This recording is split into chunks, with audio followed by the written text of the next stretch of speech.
Welcome to the 7th episode of the second season of the Knights of Everflame. I'm Jason Bulmahn, your host and GM for this adventure. Is everybody ready to play? Yeah.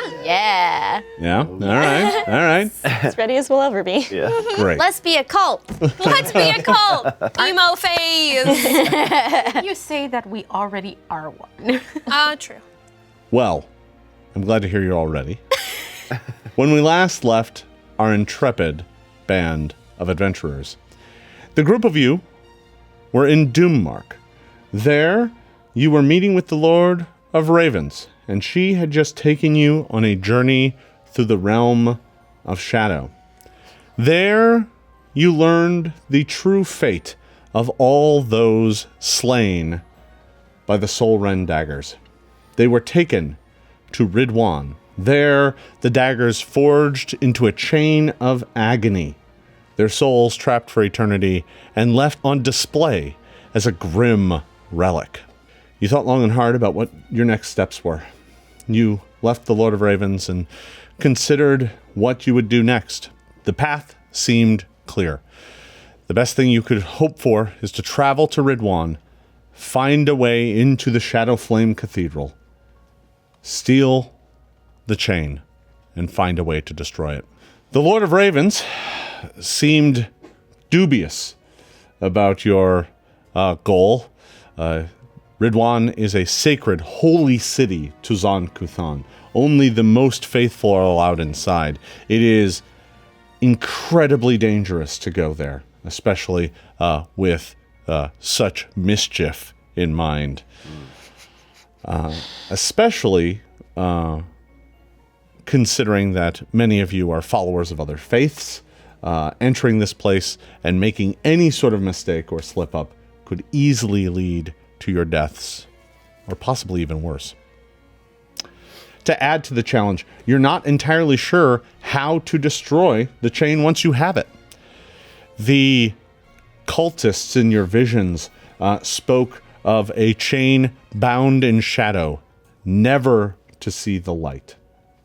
You're not entirely sure what that means, but the Lord of Ravens seemed to imply that this intonation was used to make it clear to followers that such things should remain in darkness at all times, that the sunlight was deadly, was anathema to them. That may be your only clue. You gathered up your belongings, your possessions. You made preparations. You spoke to Sarenrae, asking for guidance. Through her visions, you found out that a baptism in pain might help you, was some sort of clue, might help free the lost souls. You also learned that your journey there was going to be fraught with peril as well. It would lead through an area called the Umbra Basin, a nightmarish place filled with shadow storms and wild creatures. Doesn't sound like a safe place for any of you to travel. There were rumors that there was some sort of organization hiding there, helping people, but even the Lord of Ravens didn't have any answers. Once again, Sarenrae's vision provided you with another cryptic clue. 3 trees on a lone rock might lead you to the vale below. That's all you had. The Lord of Ravens gave you some horses and bid you the best of luck. You set out the next morning. Riding to the west, you spent about a day and a half reaching the edge of Nidal, where Ridwan is located. The nation filled with shadow cultists, controlled by the cult of Zon Kuthon. There on the border, you found an ancient, crumbling temple, shrine really, to Sarenrae. Linnea spent some time sanctifying the place, finding a tiny nub of candle was the only thing really left behind. The place had been looted and ransacked ages ago and left to rot. At that final marker, you turned and entered Nidal, the shadows consuming you almost immediately. Looking back out into Multhune, you saw a lone rider far in the distance. Perhaps following you. It's hard to say. You contemplated staying behind to wait, but your mission is far too important. And you turned and headed into the Umbra Basin. Your first day of travel into the basin was disorienting, confusing. The shadows and darkness began to consume you and roll over you in kind of waves. It moves kind of like sinuous clouds that snake down the canyon and occasionally just consume travelers. You were lucky that, you managed to make it out of these alive. The Lord of Raven said that some do not. As the gloom turned to a slightly darker gloom, you thought this might be time to rest and found a rock to base your camp up next to. In the night, what night there was, because even night here is still gray and shadowy and not fully dark. Your camp was set upon by a trio of shadow mountain lions, their fur gray and black, leaking mist and smoke from their open gaping maws, their eyes like black marbles. They set upon you, and worse still, they seemed to be in alliance with some sort of crazed shadow mage that lived in this canyon. The Lord of Ravens warned you that only the truly mad went to live in that place. Those who had lost their senses went to such desperate places to live. This shadow mage and his cats set upon you, and it was a confusing fight. Darkness overwhelmed the group, and it was only through prodigious use of light spells that you managed to even carve out an area where you could fight. Omelette ended up lost in the shadows. The rest of you desperately trying to defeat these cats before they consumed you. It's a fierce battle. The cats managed to be defeated, and Omelette charged up to the Shadow Mage, and with one swing of her bloodthirsty axe, she took the head right off of the crazed mage. Just one swing, off went his head. Well, after that, it was difficult to get some sleep, but you found a way to get some rest.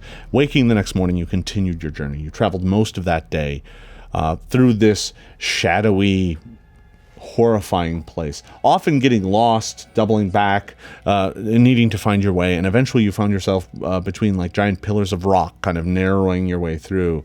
But up above, there was some lumbering giant, a full like 15 or 20 feet tall, its skin ashen and gray. Stomping overhead, it almost noticed you if it weren't for Tariel's quick application of illusion magic to hide all of you. You managed to avoid the giant's notice. Which is good, because the club it had would have like punted many of you 50 feet down the mountainside had it hit you. Thank you, Tariel. Emerging from the other side, you saw in the distance 3 dead trees growing out of a boulder. Or probably were once growing out of earth and soil that had eroded away, and these dead trees were all that remains. You made your way up to this, the words of Sarenrae coming back to you. And there, in a cleft behind that tree, you found a group of halflings came out of hiding and kind of demanded to know who you were and why on earth you were in the Umbra Basin at this time of year. You quickly came to realize that you had met the agents of a place called Undervale. It's a group of halflings who operate in this place to help smuggle people out of Nidal and get people out of Cheliax as well to the south. Those that cross the Menador Mountains face an uncertain and dangerous fate, but the halflings of Undervale are there to help them get out. Well, you kind of explained why you were there, and the leader of their group, one Landry Tethertine, was kind of skeptical of your story. It was so outlandish that he ended up accepting you because of its ridiculousness. Actual spies would have a better story. He brought you down into Undervale, filled with its dancing and song. It is a small sanctuary in the middle of that gray waste. Down there, warmed by the hearth and a fair bit of chocolate cocoa, Landry asked for your tale. And upon hearing it and your destination, he looked at you and shook his head. You're all going to die. No one goes to Ridwan.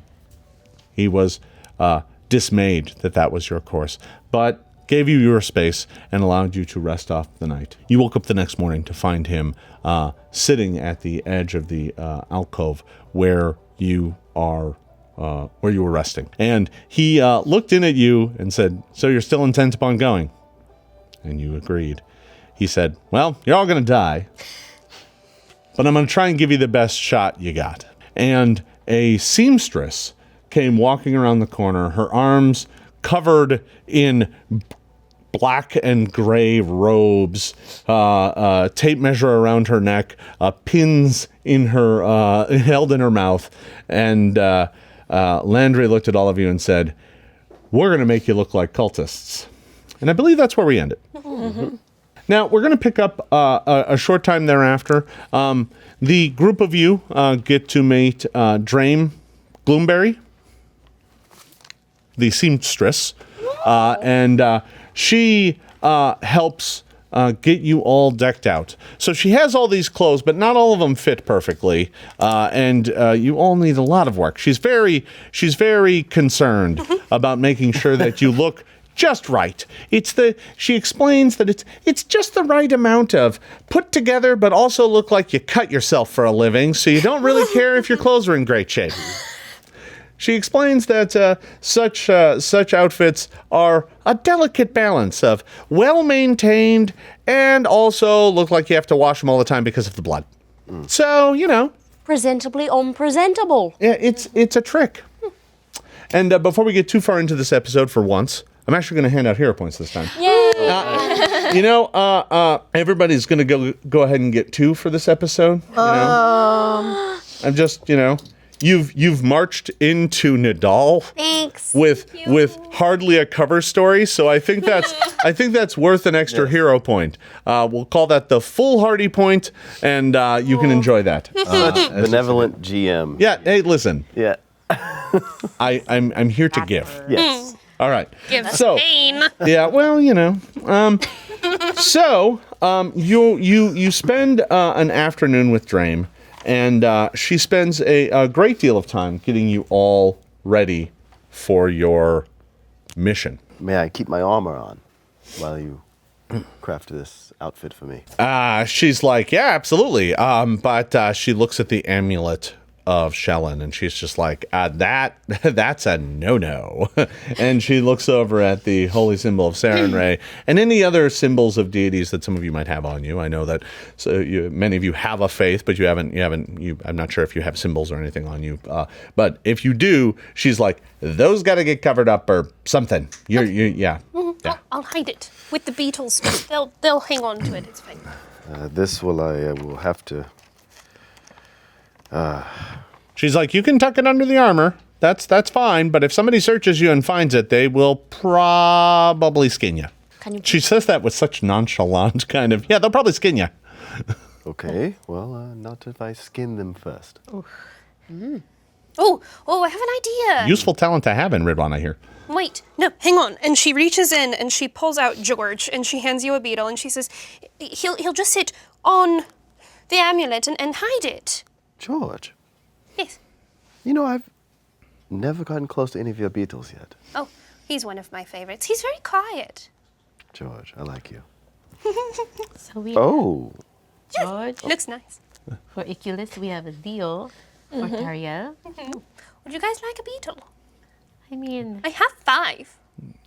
She's like, we're still gonna cover all that up. You're gonna. I mean, I like the beetle, but I'm still gonna put robes over you. You should still hide it, but just in case they make you bring it out, then it will just look like you have an amulet with a beetle on it. Okay.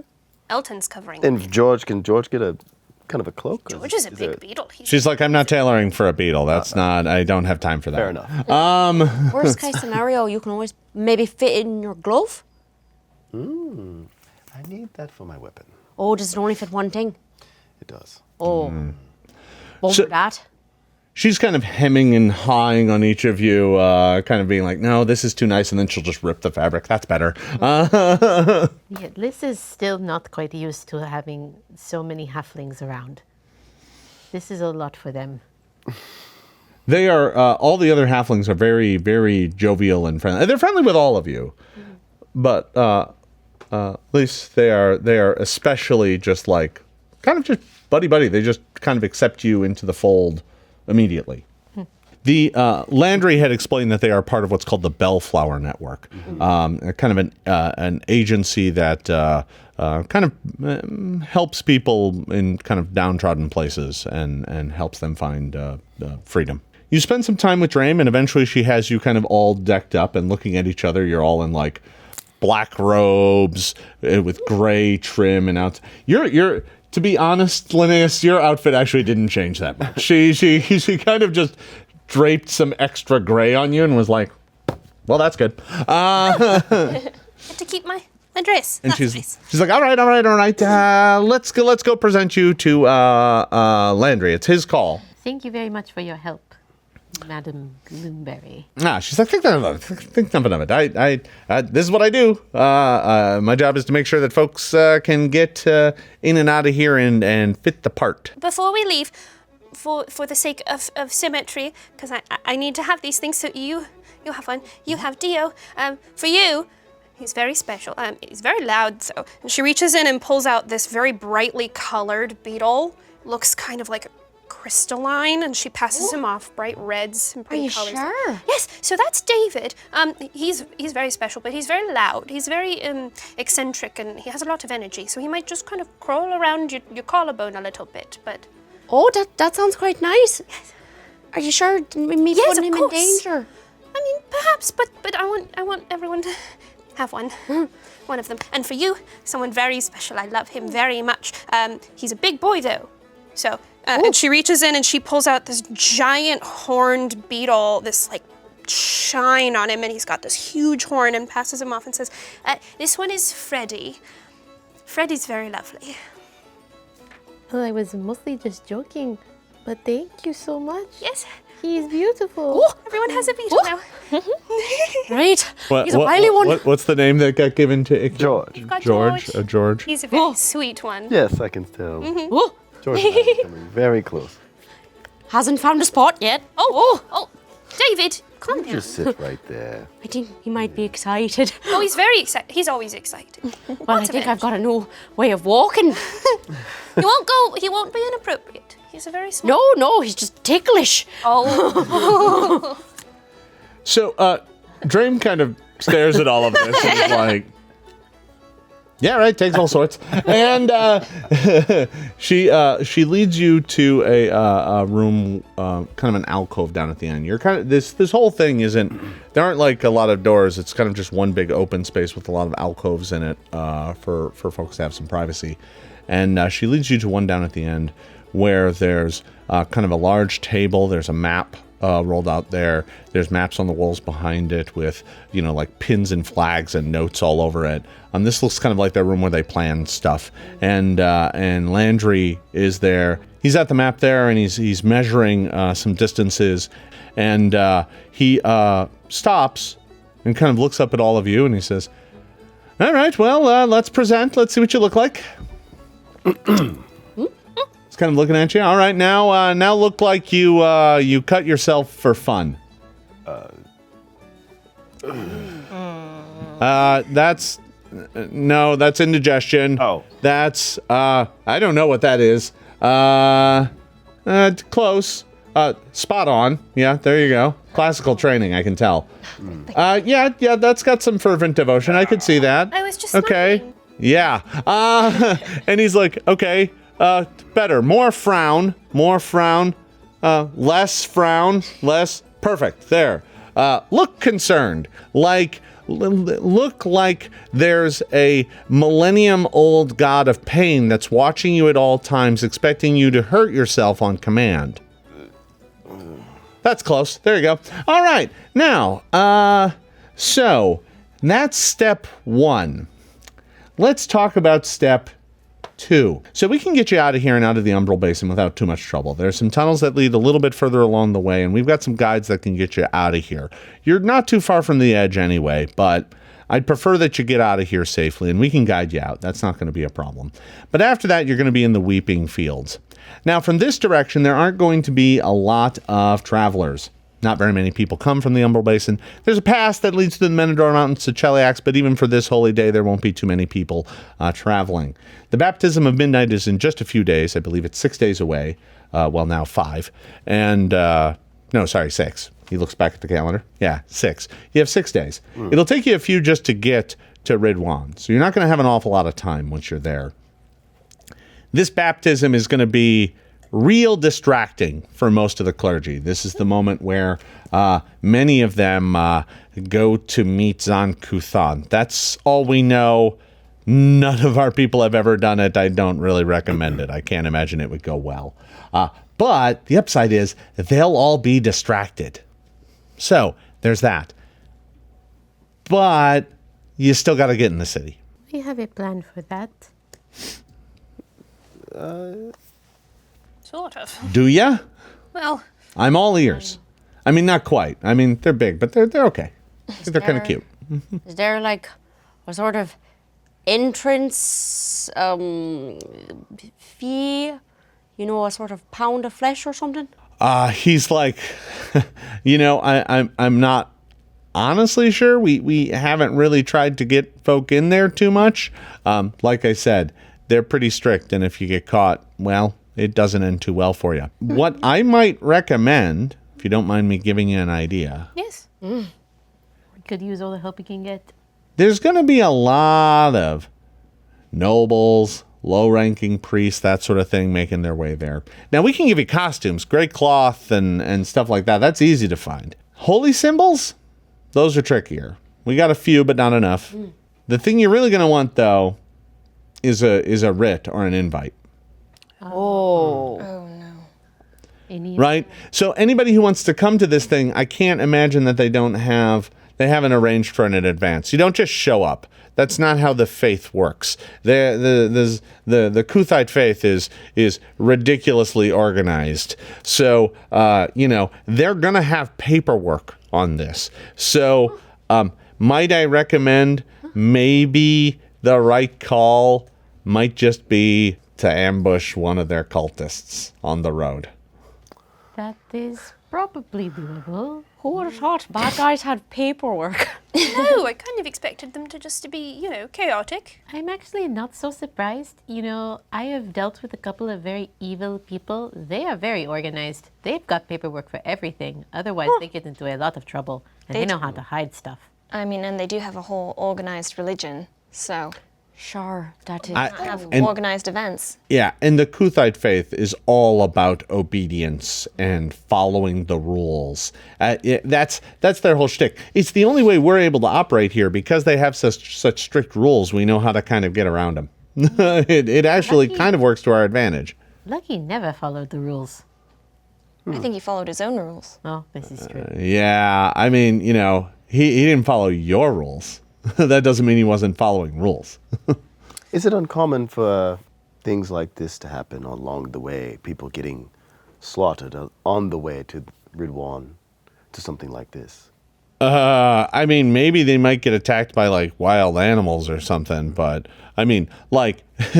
say one thing for Nidal. They don't have highway bandits. That's not how it works. You're not going to be wandering down the road and get ambushed by people looking for some coin. If you get caught doing that in Nidal, that's a bad fate for you. That's going to be a bad morning. Well, I had a way that we could have done this to make it look like an animal attack, but I did it yesterday. And I don't have any more. Well, it may not be easy to find bodies out there.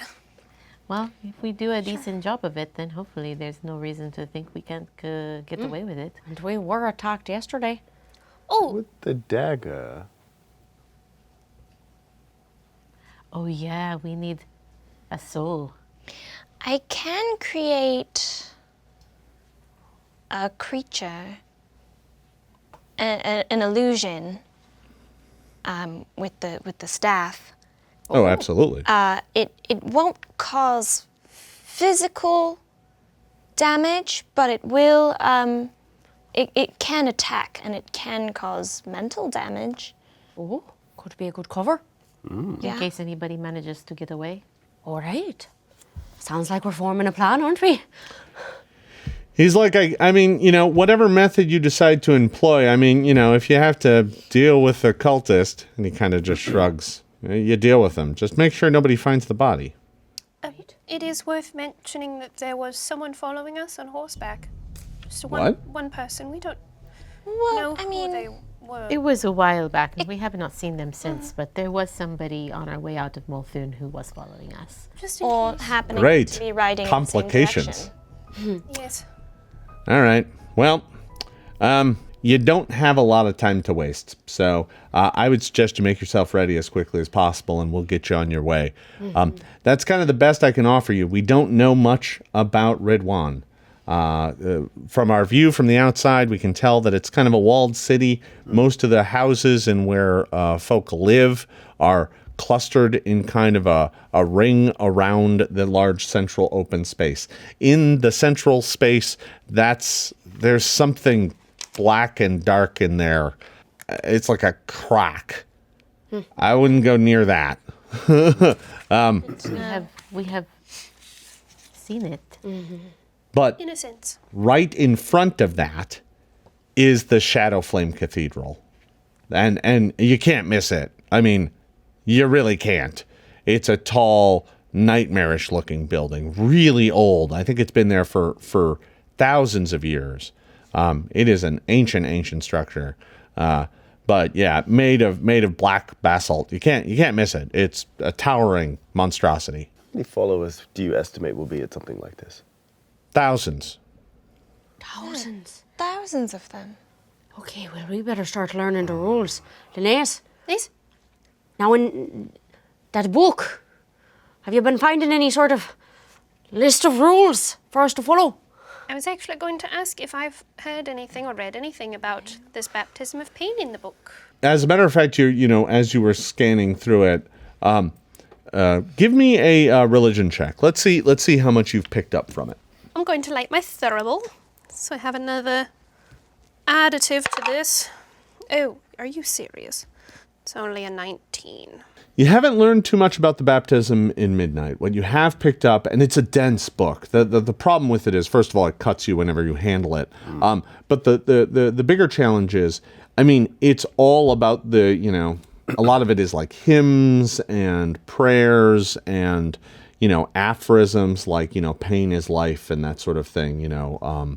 The way to salvation is through blood. It's lots of things like that. The rest of it, I mean, when it comes to the rules of the faith, it's, all about things of, because this is a religious book, it's all about, the rules for the religious, right? Which is like, give in to envy, covet that which is others, learn that through that envy you will find only pain. Pain will lead to blood. Blood will lead to Zon Kuthon, right? It's stuff like that. That's how the rules work. But it's not like, don't litter on a Tuesday. It's not like civic laws. Yeah. Which obviously there's going to be those as well. But this is more of a religious textbook. Didn't learn much. We probably should figure out if there are any particular prayers that we should know at the drop of a hat. I'll be reading the book again as we go. I do remember some phrases from our vision that probably will come in handy. There were things that were said that by the priest. I believe one of them was praise to the Midnight Lord. Right. Praise to the Midnight Lord. And the other one was to the glory of Zon Kuthon.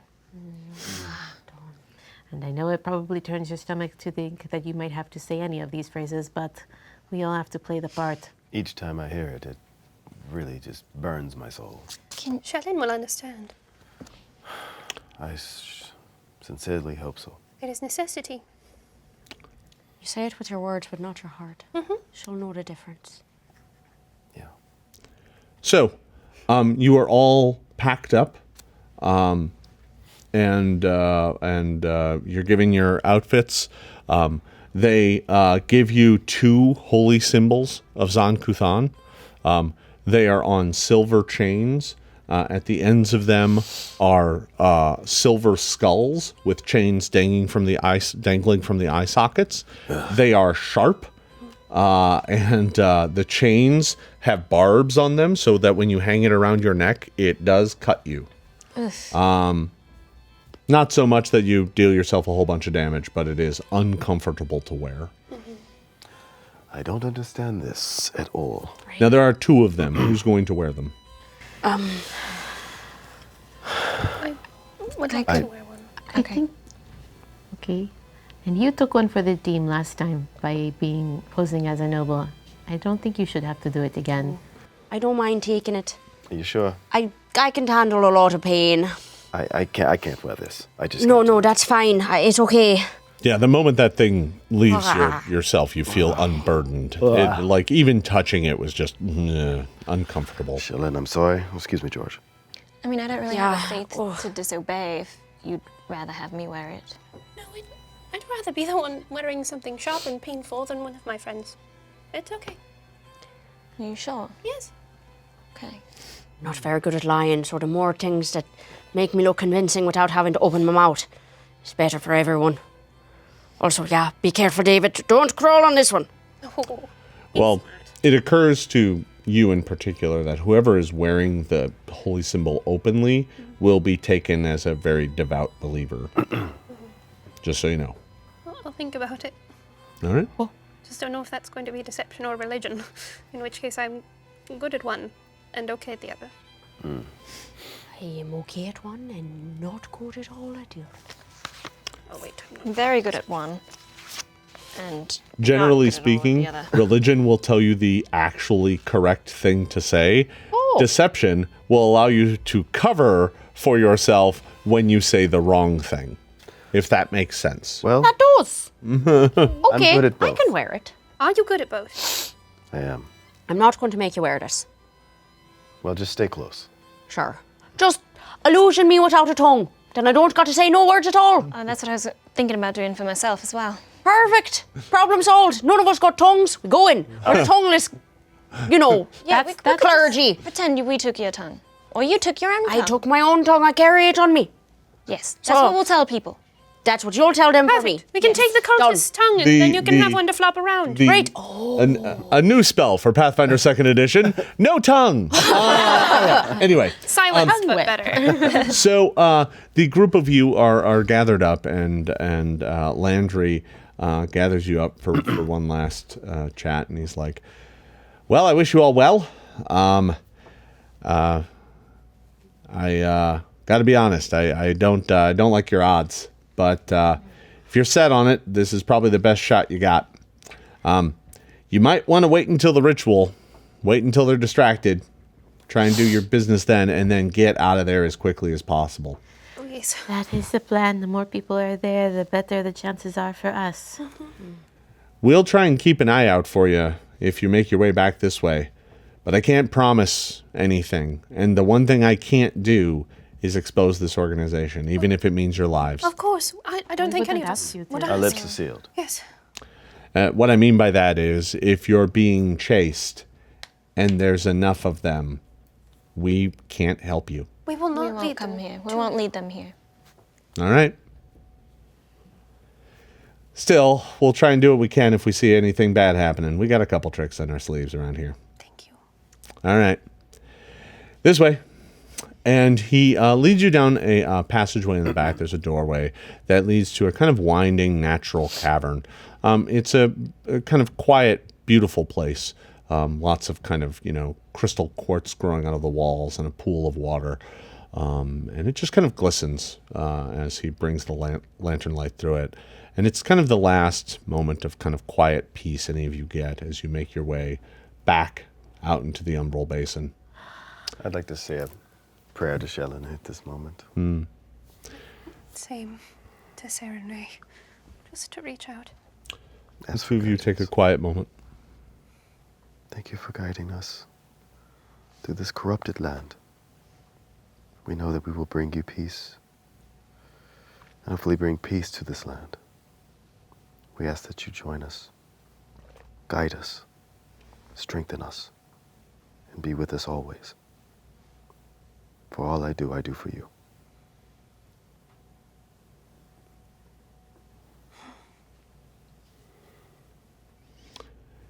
You make your way further forward and eventually come to the entrance. There is a halfling who's dressed all in grays from head to toe, and even has fireplace soot and whatnot all over his face, so that he has a kind of gray complexion. And he's like, our scout here will lead you out to the edge of the basin and down to the Weeping Fields.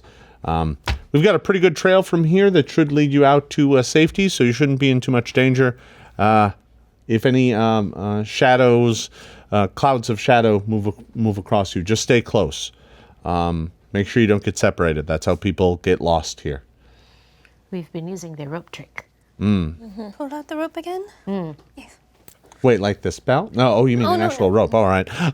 So he's like, well, good luck. Thank you. Thank you. You're gonna need it. He looks at you. Make Caden guide your steps.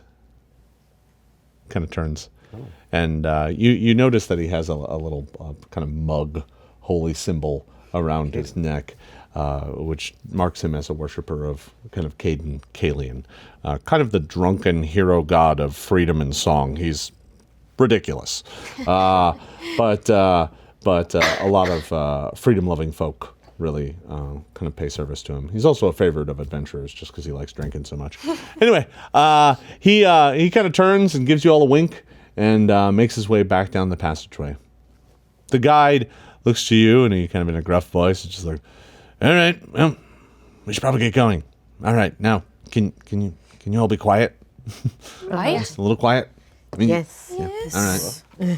All right. Well, just follow my lead. I'm going to lead us down the trail here and out into the basin. The next, 3 hours go by in a blur. It's a treacherous road, but with the kind of expert guide helping you along the way, it's made much easier. Whenever you run into kind of a foul air or smoke or something, he'll huddle up with you and just wait for it to pass. He says, this is the best way. Trust me, just stay together and stay down. It'll pass soon enough.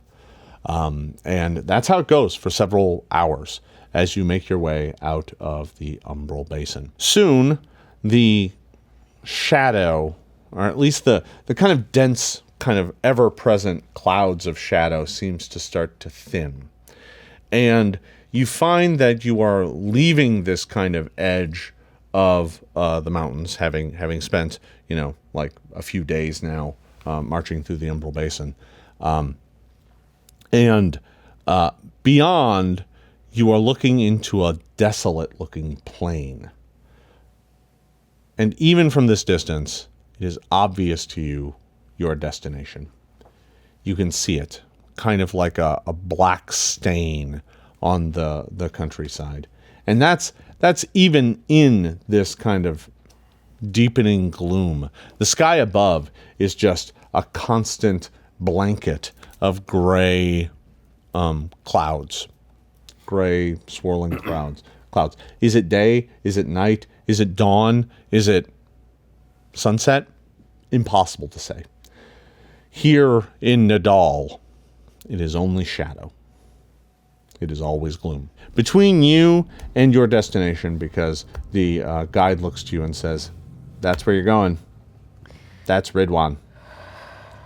Looks horrifying. And from here, you can get kind of a sense of it. You're still many, many miles away. You're probably not going to make it there until tomorrow. Just because the terrain between here and there does not look very forgiving. And it is getting rather late. You woke up, got costumed, got good talking to, then were let out, and now you've been walking for several hours. So this day is already growing long in the tooth. But even from this distance, you can get a kind of better sense of what it looks like. The city itself is kind of oblong shaped. It's not square or anything like that. It's kind of like a diamond shape almost.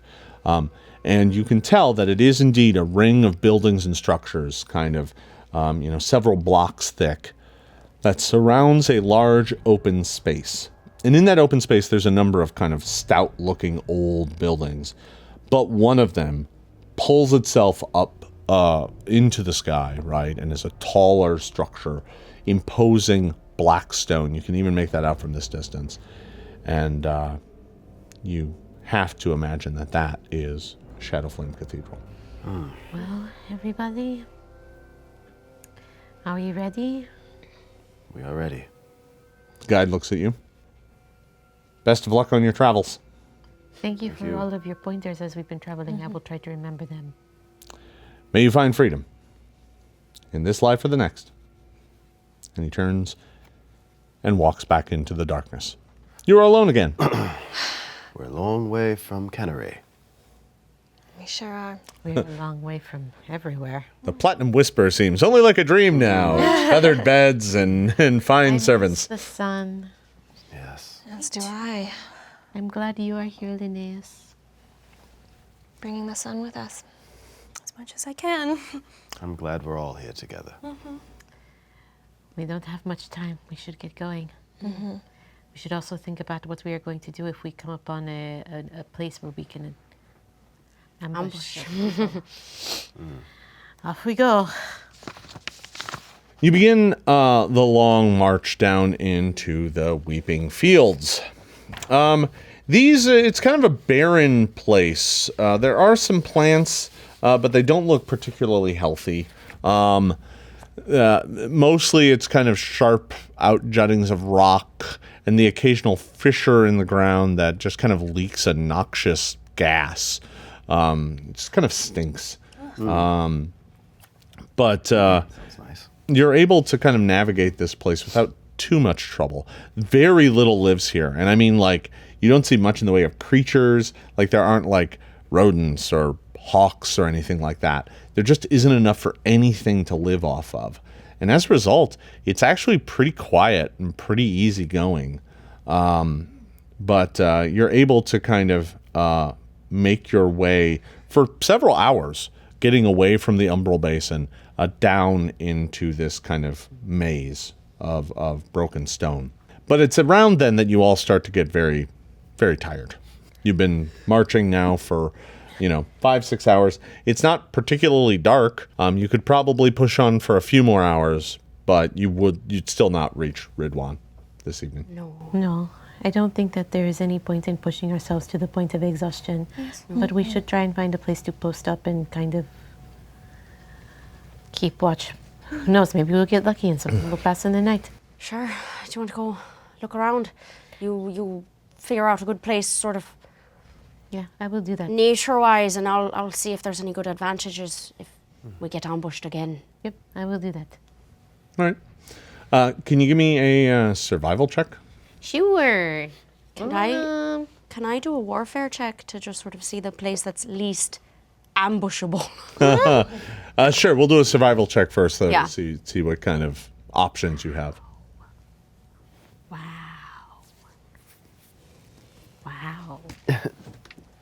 Already? Oh, Was it a Is this one? what you want to use, Philip?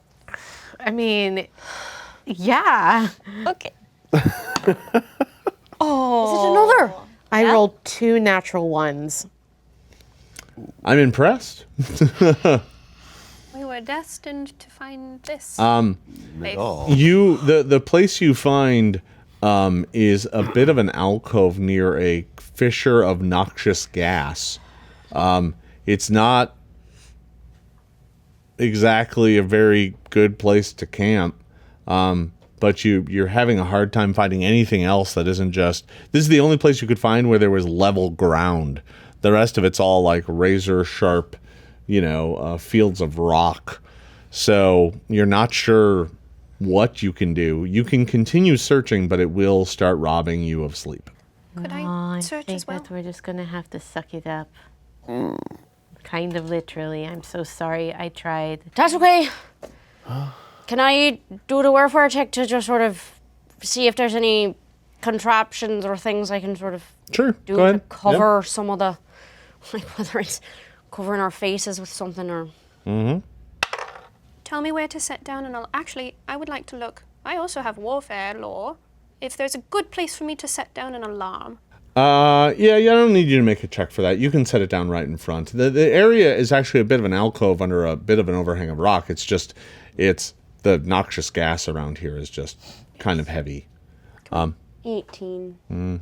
Yeah, I mean, it doesn't look like it's too ambushable, if that's a word. I don't think it is, but I was more searching for now just the gas solutions. Can we Yeah, you're not. boulder over the fissure that has the gas? Oh no, it's way too big, and It might it's make kind of it a crack in the explode earth. or cause damage underneath while we're sleeping. I hadn't thought of that.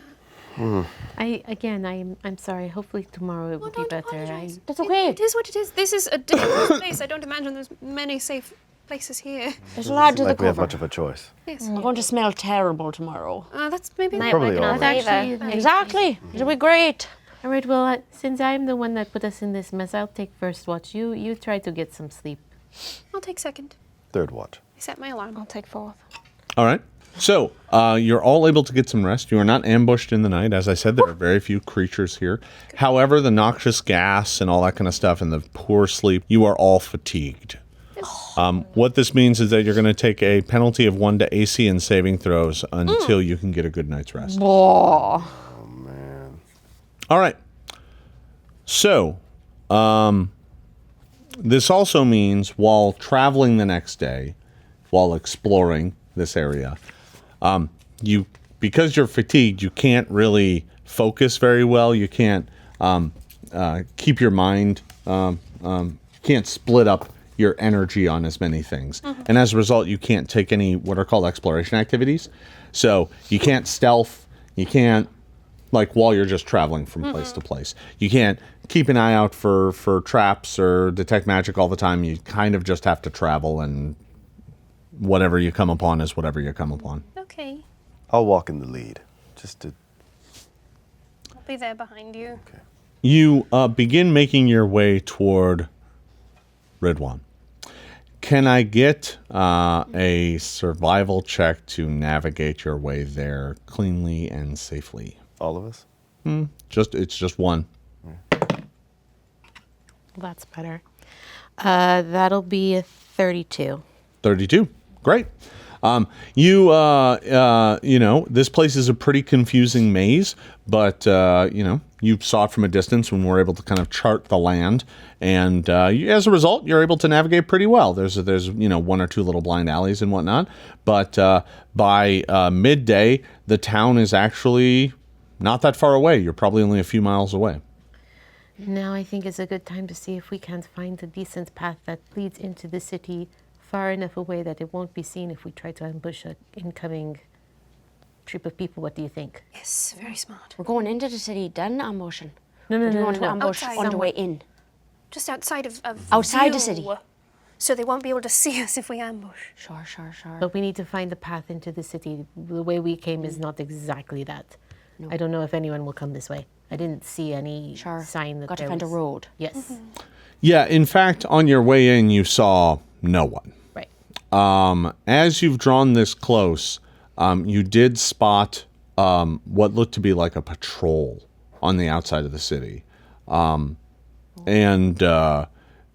With your survival check that high, you were able to avoid them. I mean, a 32 is great.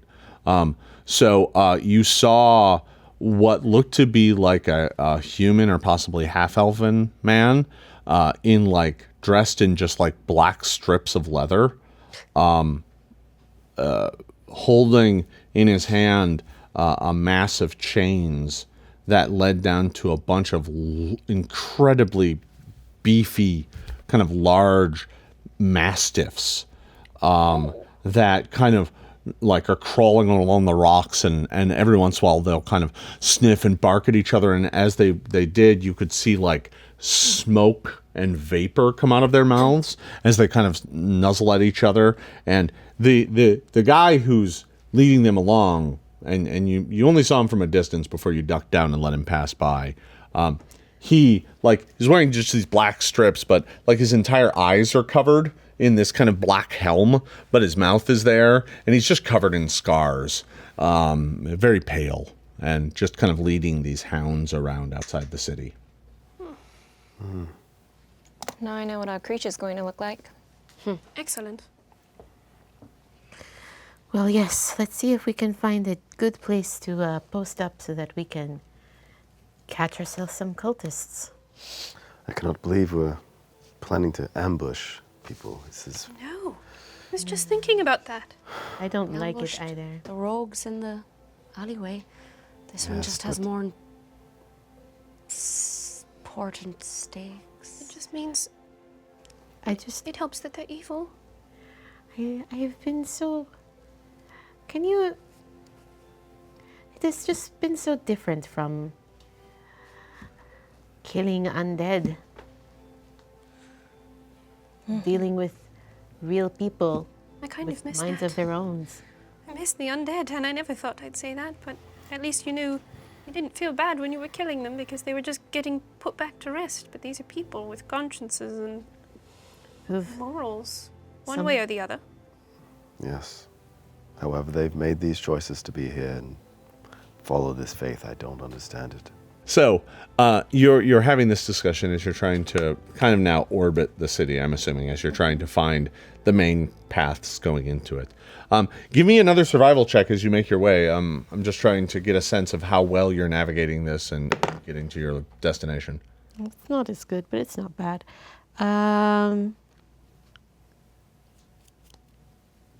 23? 23. Okay, so you begin making your way around the city, and you go counterclockwise around it, heading around towards the north, and because you're approaching it from the east side of the city. So you begin going around, and eventually you make your way north, and there, through the Weeping Fields, there is definitely a path, and you stumble upon it just as there is a group of, guards making their way down it. And you stumble almost right into them. And they're like, "Rah, rah, rah." And you see these guards, and these don't look like the lone scout you saw with the hounds. These look more like guards. So they're dressed in black leather armor. They have helmets. They have cruel-looking swords. All of them have a link of chain bound into their neck that has a leash attached to it that their lieutenant is currently carrying as he kind of leads them along with a chain over his shoulder. And he kind of, as he sees all of you, he says, "Ho there! What are you doing here in Ridwan?" Praise to the Midnight Lord. We are here for the baptism of pain. Ah, followers. Praise be. And he kind of looks at you with a kind of dirty grin, like half of his teeth have been knocked out. And he's like, Ridwan is this way. And he is leading his patrol out of the city. And he beckons back in the other way. Give me a deception check. Boo. Okay.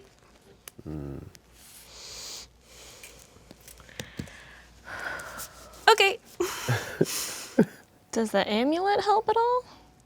Doesn't hurt. You can have that.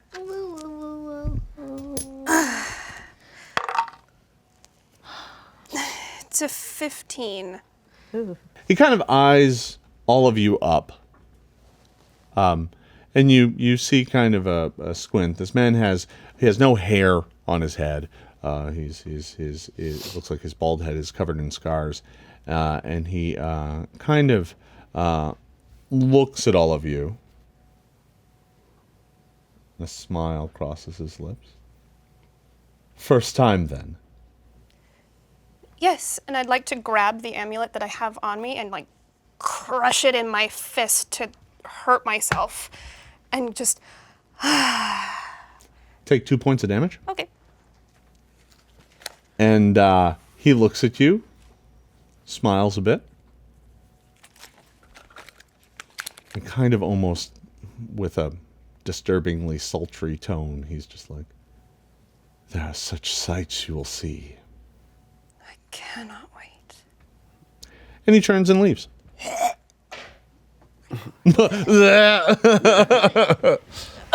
EBGBs. I hate it. I hate it. I hate it. How's your hand?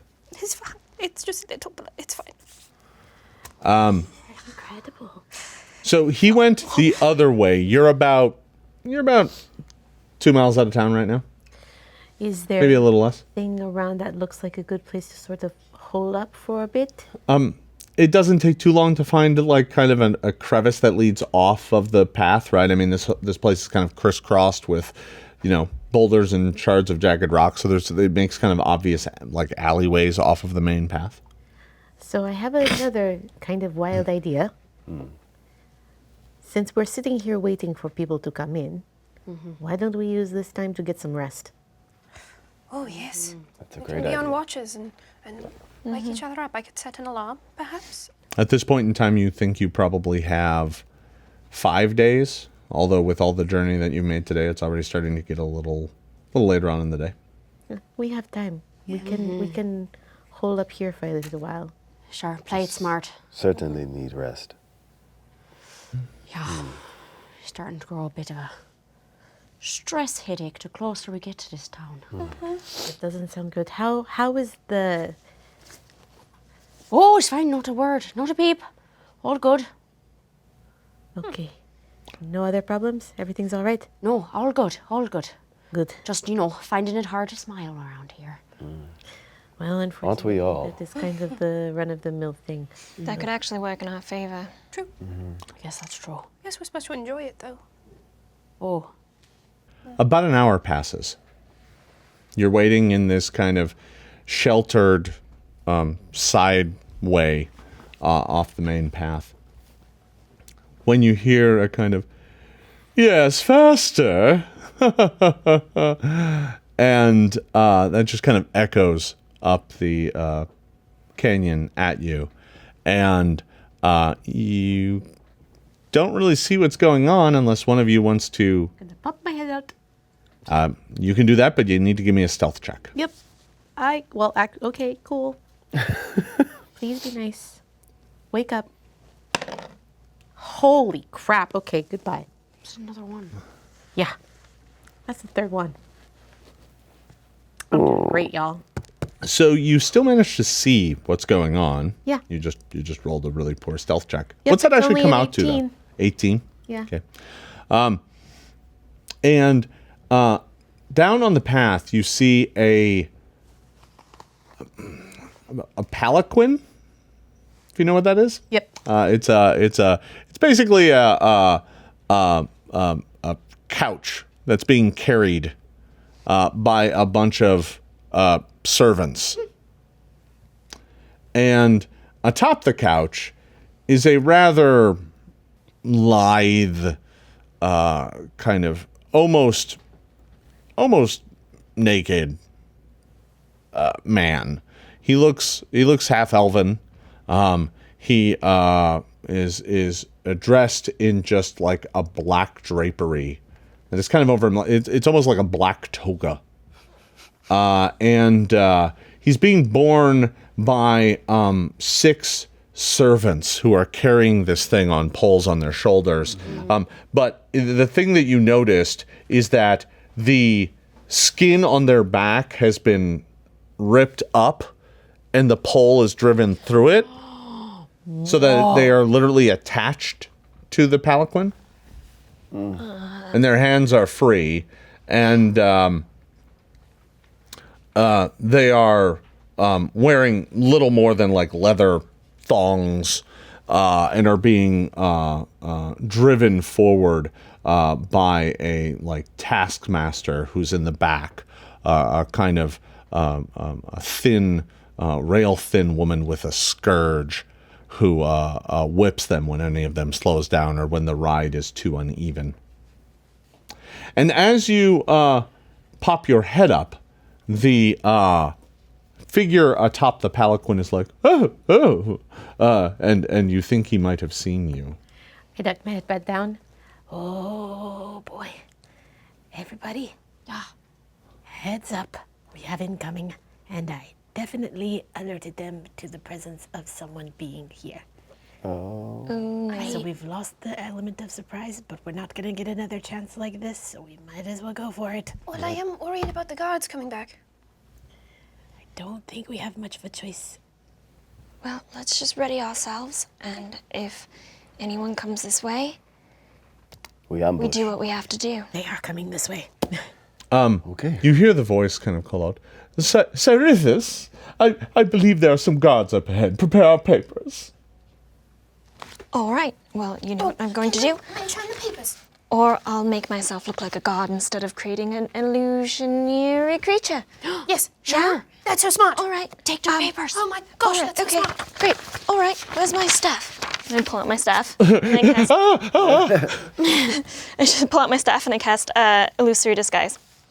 All right, you do that, and as you do that, you hear. Well, hurry up! I don't have all day. I want to be in Ridwan and enjoying tonight's pain sermon before it begins. I'm gonna walk out of the rocks. All right. What as did you official. make yourself look like? One of the.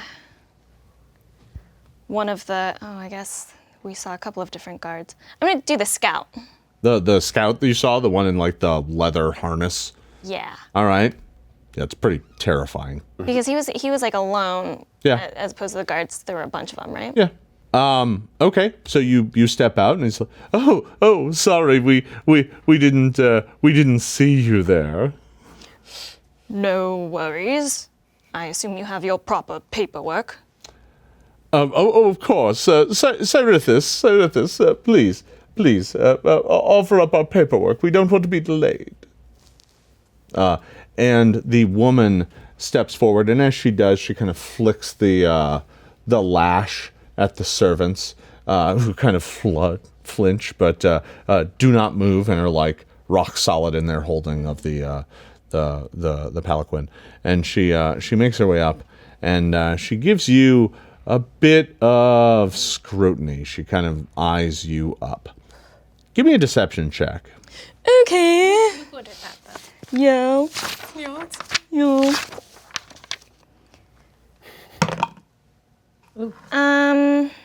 29. She offers up a bound, kind of like there's a double bound scroll wrapped in a fine spiked chain, bound in leather, and she kind of produces it. I'll take it and open it. All right. Well, you cut yourself a little bit opening it, but because that's the way everything works here. And you unwrap it and open it up, and it's written inside in eloquent script, although very, very, like the calligraphy itself is even sharp looking. But on this piece of vellum, and boy, you have no idea what they made this vellum out of, but you got a few guesses.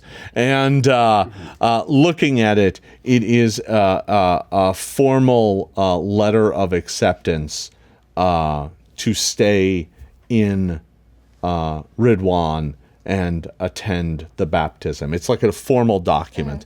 And down at the bottom, it also includes like the, Lord Mo is what it says. Lord Mo will be staying at the Bone Villa on the 8th Plaza of Pain. Right, and it's just like it's this formal. It like has your travel. It's like the travel agency for the Kuthites, right? Yeah. You're going to earn 75 frequent pain points for this journey.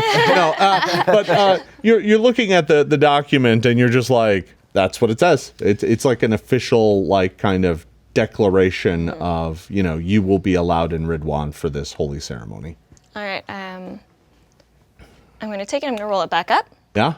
I'm going to say, praise to the Midnight Lord, Lord Mo. Oh yes, praise to the darkness. I cannot wait for my flesh to be seared. Can I shoot him? You just want to pop up and shoot him? Yep. Yeah. All right. Yeah. Go ahead and roll initiative, everybody. All right. All right. Okie doke. I mean, I guess it was always going to go this way anyway, right?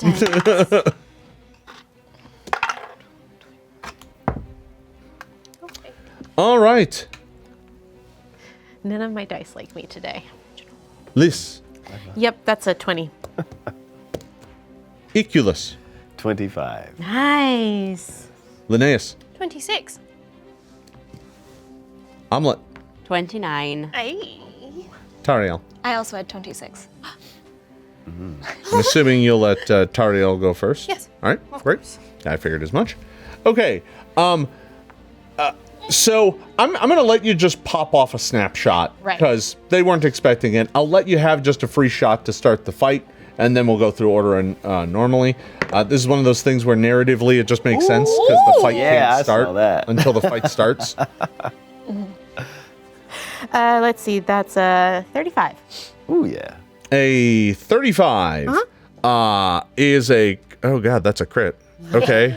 Yeah. First shot. Oh, no. Oh, yeah. Right? Oh, yeah. Now the dice are talking. Hi. And you get to crit I specialization. do. Get to pin some Pinning bitches. Yeah. him to his paladin. He's not going anywhere. Now all of them are attached to the palanquin. Yeah. Oh. They already were, so. Oh my God. Look at that. That's some good rolls. Oof. Got the bad ones out of the way. Here's hoping. So that's, hold on a second. 16, 17, 18 times 2, So that's 36. and then 10 on the critical. 46 damage. Yep. I rolled max damage on my precision and my critical die.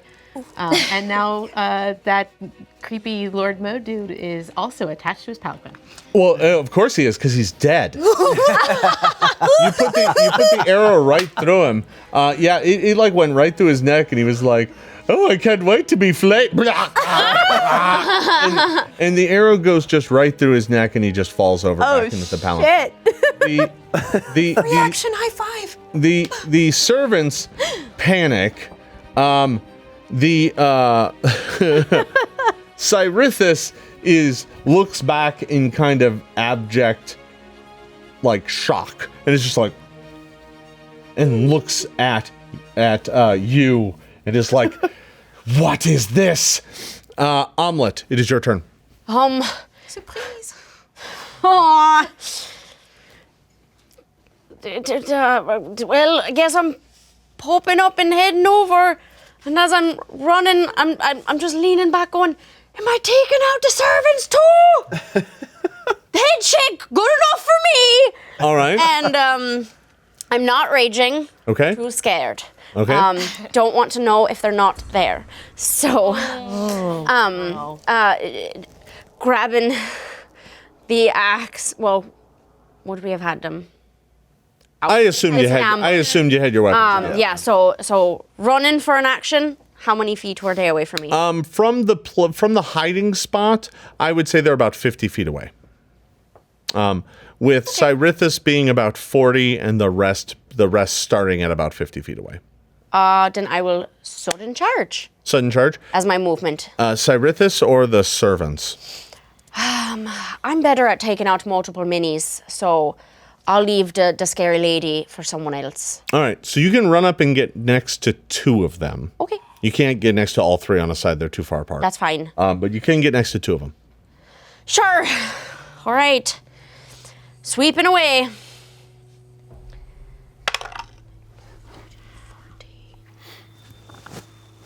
Oh, this is gonna get bad. I'm so excited. This is gonna get so bad. I think you mean good. 34. Oh, That's a crit. This guy's wearing a leather thong. And he's attached to a palanquin. Suffice to say, that makes him a little flat-footed. Yeah. That's like quite the crit. Is this with the axe? Yeah. Yeah, go ahead and draw a card. the fear. I leg sweep. The target is knocked prone, so they all go down because they're all attached to the bed. Go ahead and roll damage. Oh, I love that deck. I'm Okay. very scared of And that you deck. have cleave too. And I do Wow. have cleave. Let's see is what gonna be happens next. first. Yeah. Yay. Omelet is the best. Oh, shiza. Man, we got German on that. Ooh, yeah. 24, 25, 26, 27. Keeps going. 27. Because I'm not raging. Yeah. So 27 points of damage. Yes. You go running up to that guy, chop right through him, because he had like 20 hit points. So he goes down, and you hear at the back of your head, yeah. Shut up, you! More! I'm doing it because I want to, not because you're telling me to. Before I cleave, though, the axe specialization effect happens, so the adjacent creature takes the dice damage if its AC is lower than what I rolled. And what was the damage just on the dice? 22. So he goes down 2. just on the specialization effect. I sweeped through the leg and opened to the other. And now I get to cleave as a reaction. And there isn't another one next to you. Remember, there was only 2. Oh, you're right. So you run up and with one act or with your sudden charge, just slice right through 2 of these. The axe in the back of your head, you just hear, "Yes, more, let's kill more." And they go down. You have 1 action left, but before you take it, you wipe out 2 of them on that one side, which means the entire burden is now being held by the one guy at the end, who also has the dead weight of the 2 others that are now hanging on it. And so I'm going to make an on top. and the normal weight of it. So I'm going to make an athletics check for him, and that's a 5 plus. That's not enough. So he buckles. Okay. And that entire side of the palanquin falls to the ground.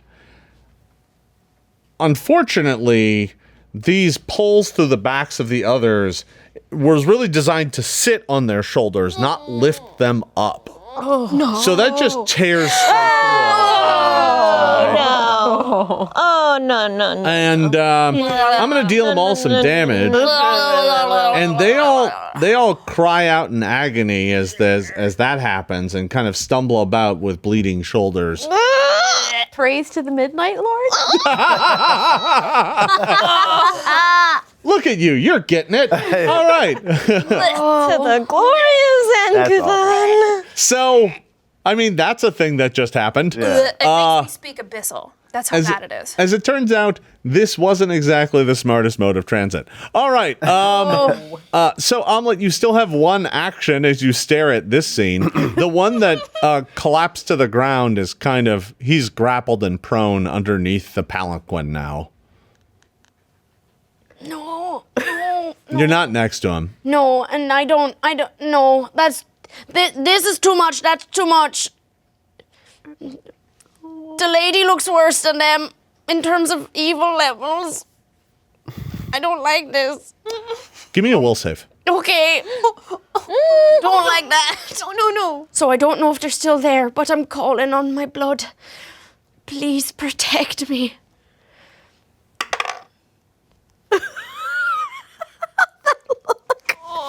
Oh no. A will, you said? Yeah. That's only a 17. 17. I rolled a natural. With your final action, you move next to the one that's downed and underneath the palanquin, and that's the end of your turn. Tariel. Oh God. So I still have the slave master in front of me. Yes. Yeah. Okay. Cyrithus. Cyrithus. The lady Cyrithus. I guess first action, inspire courage. So you break out a violin. Second action, take out my rapier. And Cyrithus is like, what in Kuthon's And name? then What? stab at Cyrithus with a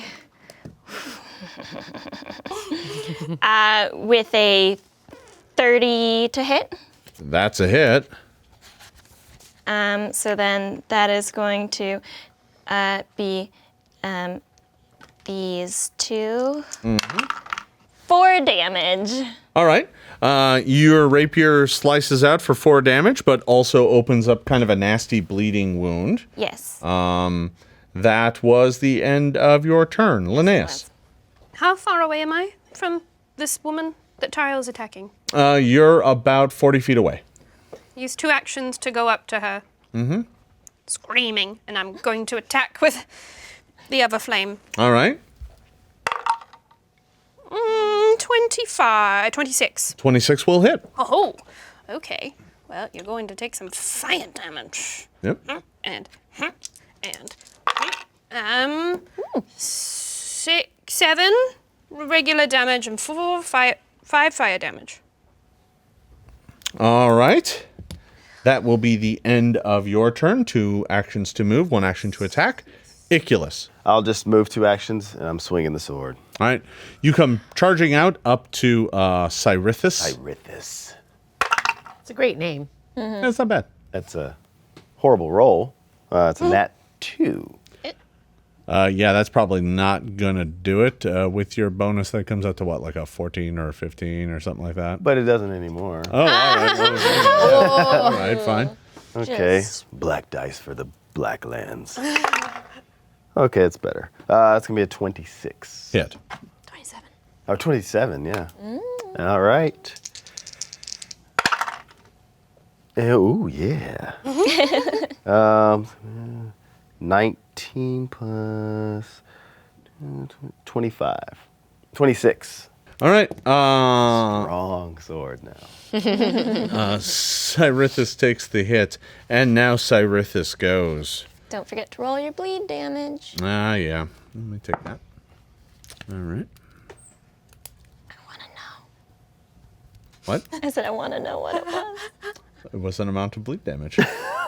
All right. Cyrithus has that scourge and is going to swing it at Tariel. It's because you asked for the bleed damage. Yeah.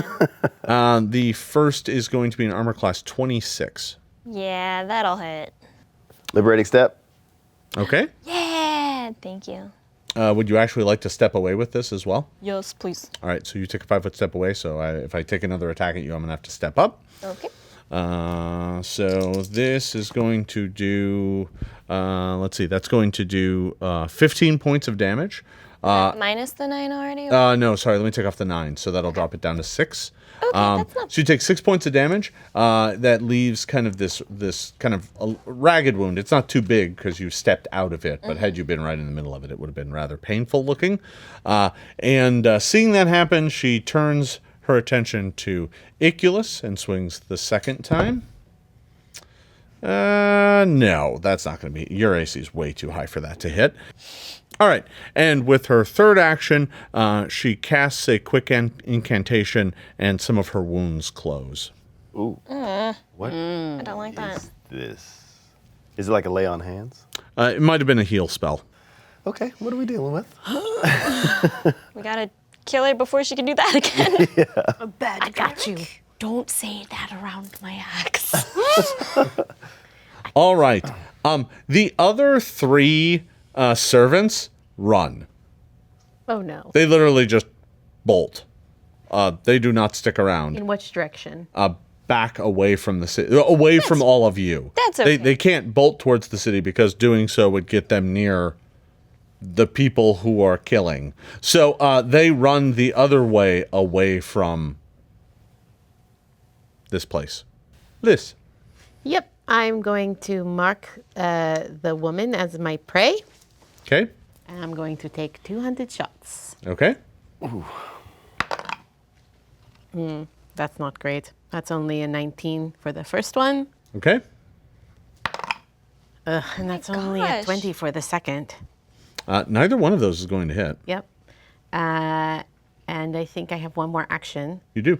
So I will try again, cursing my bow and my hands.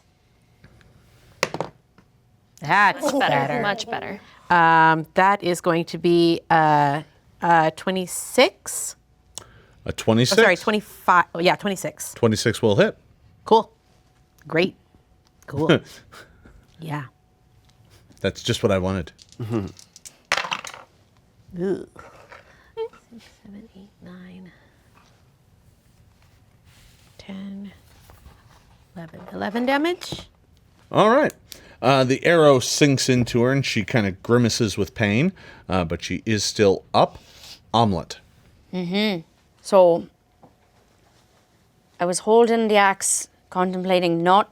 I shouldn't attack them. I'll go after the lady, and then the thought, no, that we're ambushing. That is no, and I'm up against. There's that one pinned down on the ground. Yep. Go ahead and make me an attack roll. And I'm swinging. Ooh, yeah, That's gonna be a crit. yeah, it's gonna be a crit. That's 35. Oh, yeah. A crit by like a mile. These guys have like an AC of 14. Do you remember when pulling these cards used to make us scream with joy? Oh. I cut straps. Crit effect. The target's armor check penalty doubles until the armor is repaired. I don't think they have any armor That's not going to apply, so just deal double Just damage. double. Yep. Oh, yay, double damage. To be fair, it is on people. We're meant to be ambushing. True. That's True. None of us wanted to. So none of this hemming and hawing. In the back of your head, you just hear, yes, more.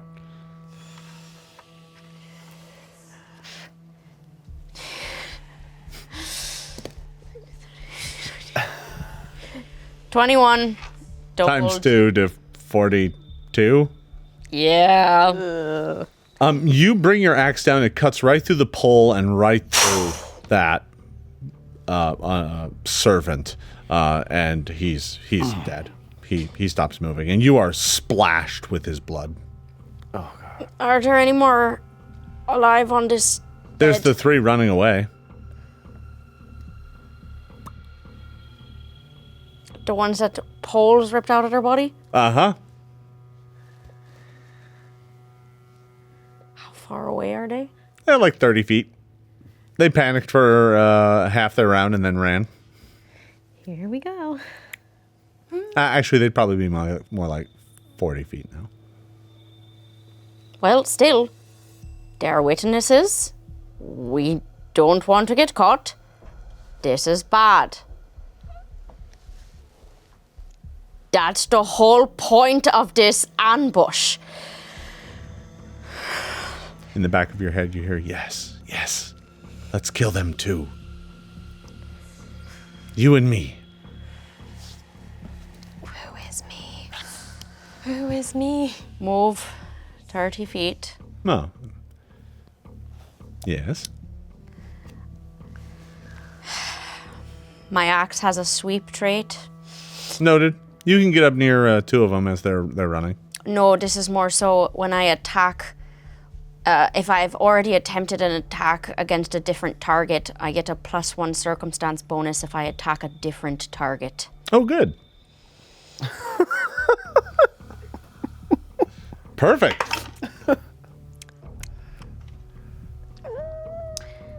9, 10, 5, 21. 21 is hit, but it's not a crit. Not a crit. Just shy.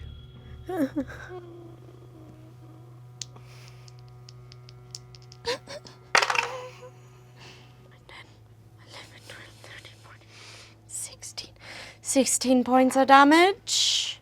Oh, he's still up.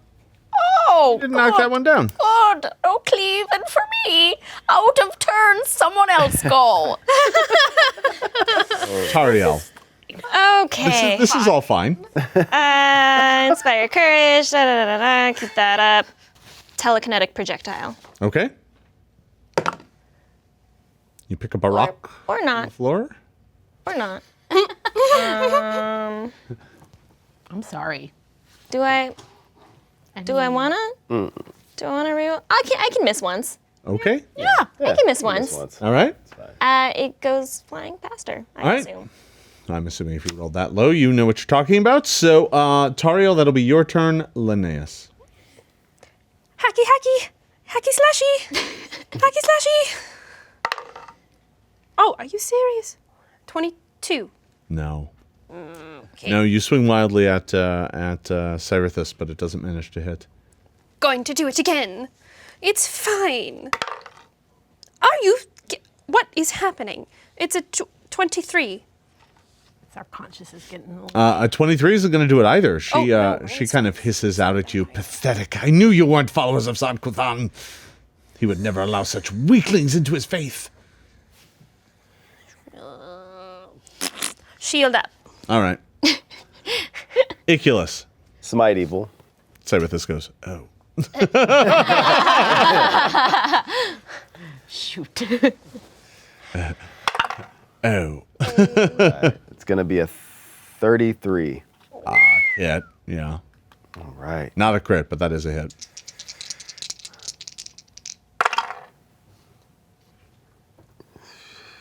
Ooh, yeah. Let's see. It's going to be 20 plus 4, 24. It's going to be 28. 28 damage. Yeah. Oh. With 70, 80, yeah, that does it.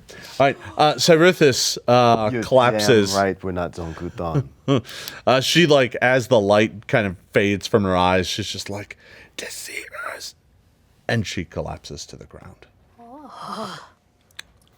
We should probably drag these bodies somewhere. We're not done yet, though. We should hide. We're not done. Oh no, we're not done. There's still 3. They continue to try and run away. You notice they don't go too fast because their feet are chained together. Oh boy. Like each one of their legs are chained together. They have a full step, right? But they can't run. They can't move too fast. So they do spend all 3 of their actions moving, and they only move 45 feet. Liz, Yep. I'm going to move so that I'm within range. if you don't want to take a penalty, yeah, you'll need to spend 1 action moving. Yep. I will move for 1 action and then a hunted shot. Okay. That's going to be 26. Okay. Was that a crit? Yes. Yay. Pinning them to the ground. They're not going anywhere now. I'm the worst. I'm so uncomfortable right now. But I rolled terrible damage, so you know.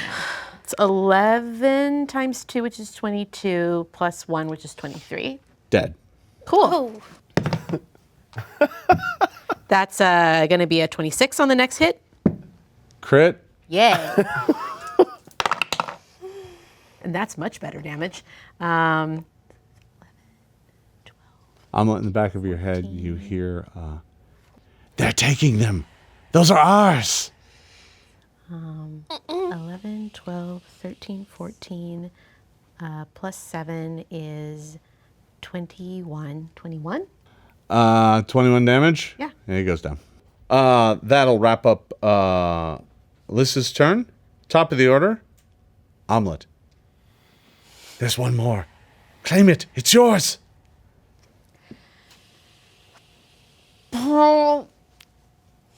Seeing the arrows from Liz hit them, every ounce of me wants to drop the axe, but there is still one more. I don't want it for myself, but I don't want a witness. So I'm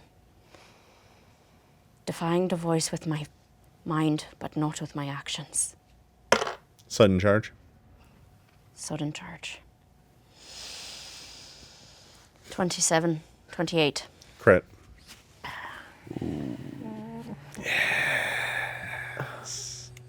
Usually we're happy We're about the baddies. Oh God. God. What? God. What's it called?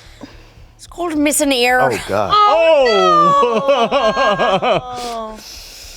It's normal damage. The target takes a -2 circumstance penalty to perception checks and charisma-based checks. Except intimidation until healed, because I lob off the side of his friggin' face. Go ahead and roll damage. Oh.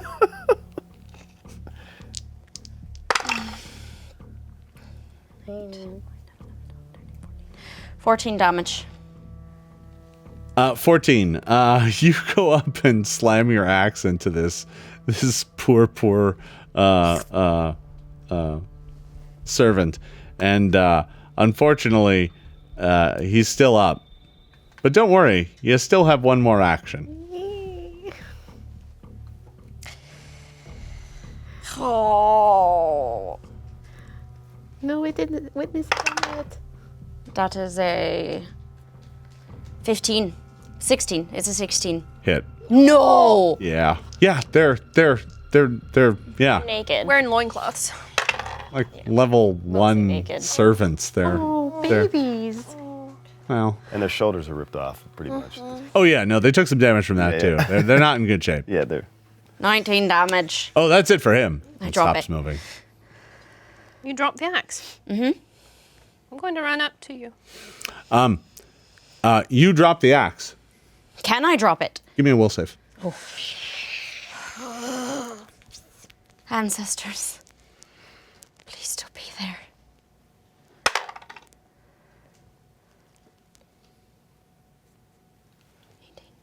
28.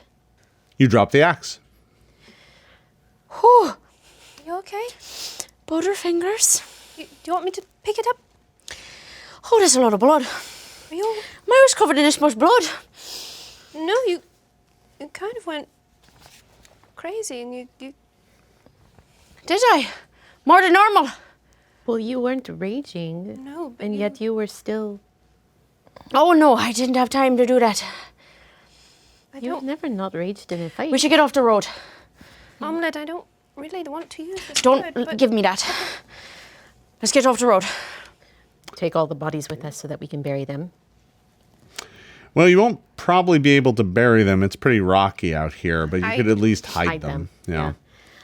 No trace. I'm going to stay there to kind of cover up any traces of a fight, you know, make sure, like, we're going to dress the area. Yeah. Does anybody have the ability to like create water or anything? Anybody got anything like that? Because there's a lot of blood. But then again, you saw bloodstains further up the path from where people, you know, were probably hitting themselves with scourges. So maybe it'll be fine. It's a lot of If blood. there's like any rubble or sand or anything, like I might kind of kick that around a little bit to cover up what I can. Give me a, let's see, this is a cover tracks action. So give me a survival check. In this case, it's also, I guess, disguise, you know, murder scene. yeah. Unfortunately, that's only a 19. Okay. Not great. Okay. Well, I mean, there's only so much you can do. You like kick sand and dirt over it, but it kind of soaks more of it up. But, you know, you've done something. I'm assuming you get the palanquin out of here too. yes. You now have a third holy symbol of Zon Kuthon. And our letter of writ. I think someone should also take the scourge. It looks very, you know, Tariel? creepy. Do you want it? I can take the scourge. I can wear Should the someone other, else? other holy symbol. Well, it's a +1 striking scourge, so I mean, it scourges really good. 2 damage die. Yeah. It does twice as much pain. Great. All I want right. to take the bed. I might be able to carry it. I mean, do Let's we just want to walk. pretend one of us is... I think we've had enough of that for now. We should just leave it over on the side of the road. Those poles are also just covered in blood and gore. It's not. It's a mess. That's nasty. An omelet pretty much sliced through. Oh yeah, did break and, a and lot. one side of it's kind of ruined. Yeah, yeah. Right, we should get rid of it. It's just this place. It's a bad place. And I just want to start chucking the bed pieces into the All right. wherever we were just hiding. Well, you spend about 20 minutes quickly dragging bodies off and kind of covering tracks. And when you're done, I mean, anybody who stops here and actually spends some time investigating, your ruse is not going to hold up for in-depth scrutiny. Your only chance here is that it's just a section of road and people don't pay it much mind. All right. Let's go. Trek on. Let's find you that bed. Yeah. What are the chances that the beds here are covered in razors? Decent. Now, you continue making your way up the trail, and now you are heading south, back down the trail towards Ridwan. As you draw near, and it takes you like half an hour to approach the gates of the city. If there's anything you want to discuss, now's your chance before you're talking to the door guards. Right. Disguises. Yeah, I can disguise us. Scars. If one of you wants to look like maybe Lord Mo, and then I'll speak with the guards at the gate. So if you want to disguise me, You want to be Lord Mo, I suppose that's what we have to do. and then I can take the form of the servant. All right. And then we can just be your ragtag entourage. So you're changing anyone's appearance, or you're just kind of going with the costumes that you have? Well, I think with Veil, I can I think I can change our whole look. Yeah, I mean, you could change everyone to look like the people you just ambushed. Yeah. Just in case. But that is only temporary.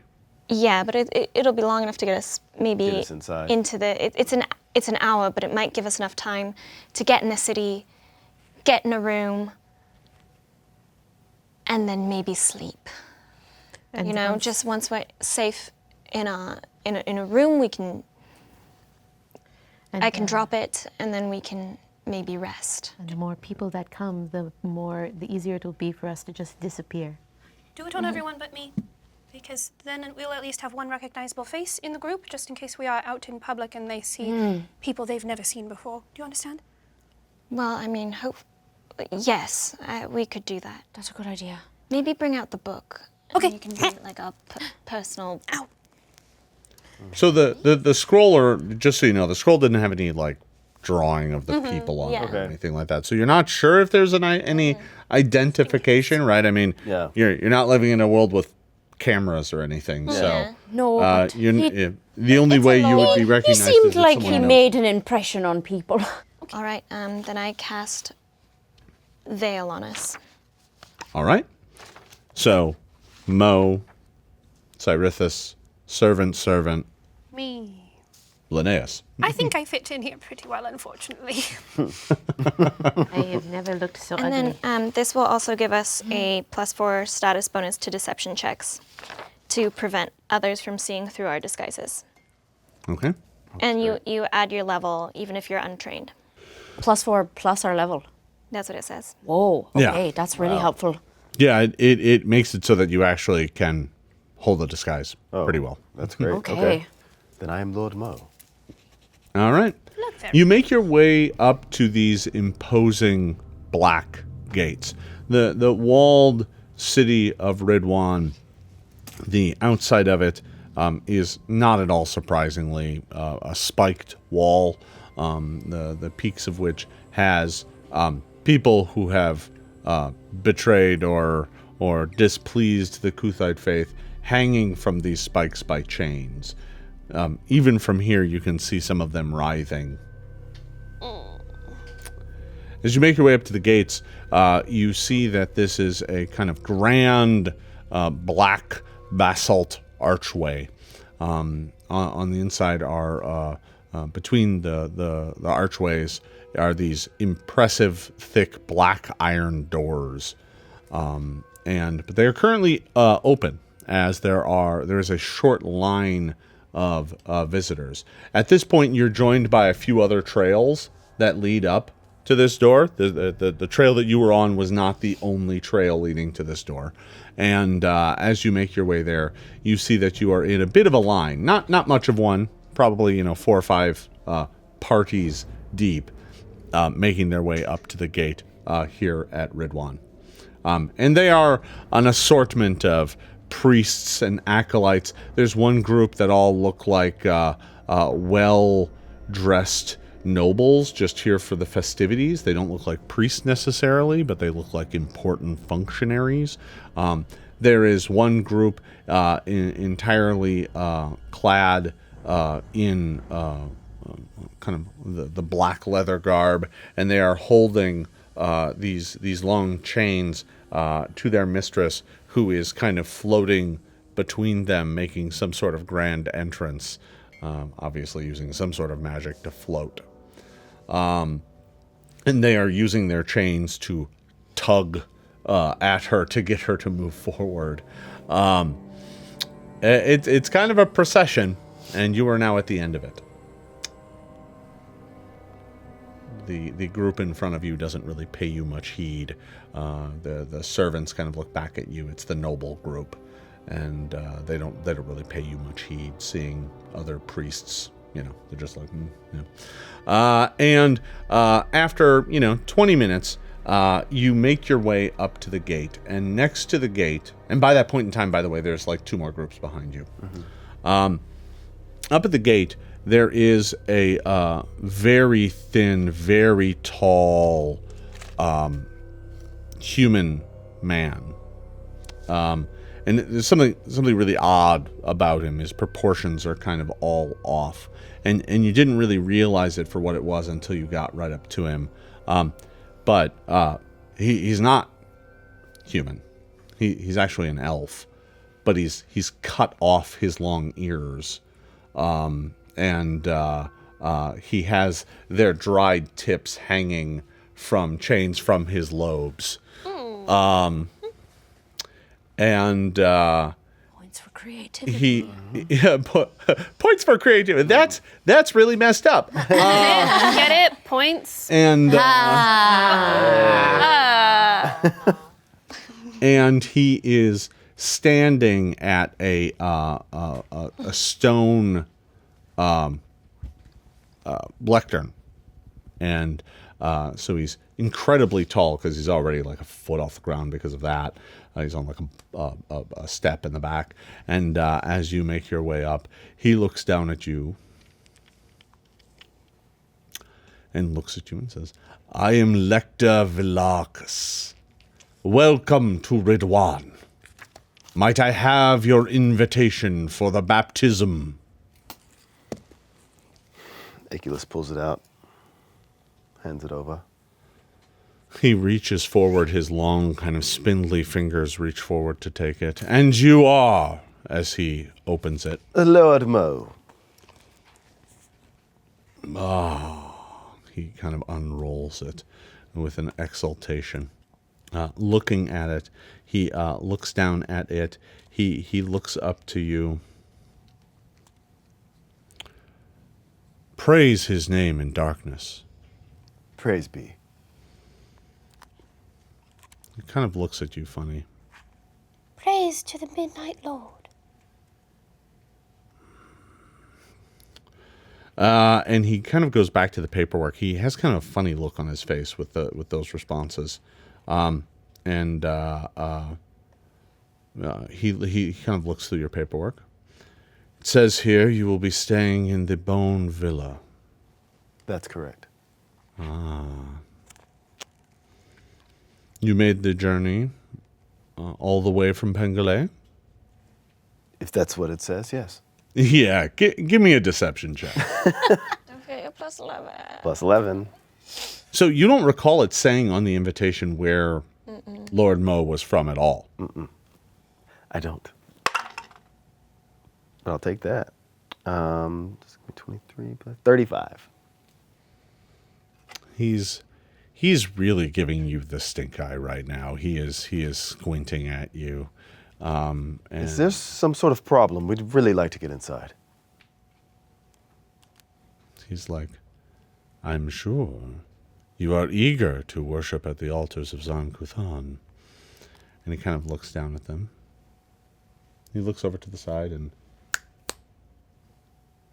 and a young human woman, comes forward. She has like skin the color of like cream, and she has a tight black hair pulled back very, very tightly to the point where it like her entire features are kind of pulled back a bit into a very tight ponytail, and she's wearing black robes. "This is Acolyte Kotha. she shall bring you to the Bone Villa. Fine. Welcome to Ridwan. And he kind of holds his arm out wide. The gates are opened fully, and you are allowed to enter the unholy city. You are escorted into Ridwan. And you kind of go in, and then there's immediately, like, once you're in about a block, there's a road that goes both east and west. There's also a road that goes straight forward, and from here, you can see that that road goes another few blocks and then opens up into the center, which is that large courtyard where there are a number of buildings. One of them is a lower building that's blocking your view of that crack. You can't really see it from here. However, beyond that lower squat building, you can see the cathedral. It must be 100 feet tall total with its spires. It has, two large spires rising up into the blackened sky. Its black basalt stone is of a different style of construction. It looks very old. It doesn't look... It's large, tall, fluted forms. It doesn't look like anything else around here.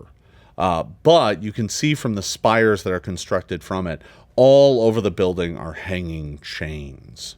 Acolyte Kotha greets you once you're through the gates, and she's like, "I am so glad that you are here. We are, of course, pleased that all nobles are visiting us in our most holy of days." And she kind of looks at you all tightly. Yes, we are very happy to be here. This for me shall be my first, and I am truly blessed to be able to be here for such a holy occasion. I've saved myself. I have no scars until this night, till this most holy night. And you are you excited? She's talking to you as you walk, and so far she's only paid attention to him. She's kind of treating all the servants and whatnot as if you aren't there. Fine with me. At least for the moment.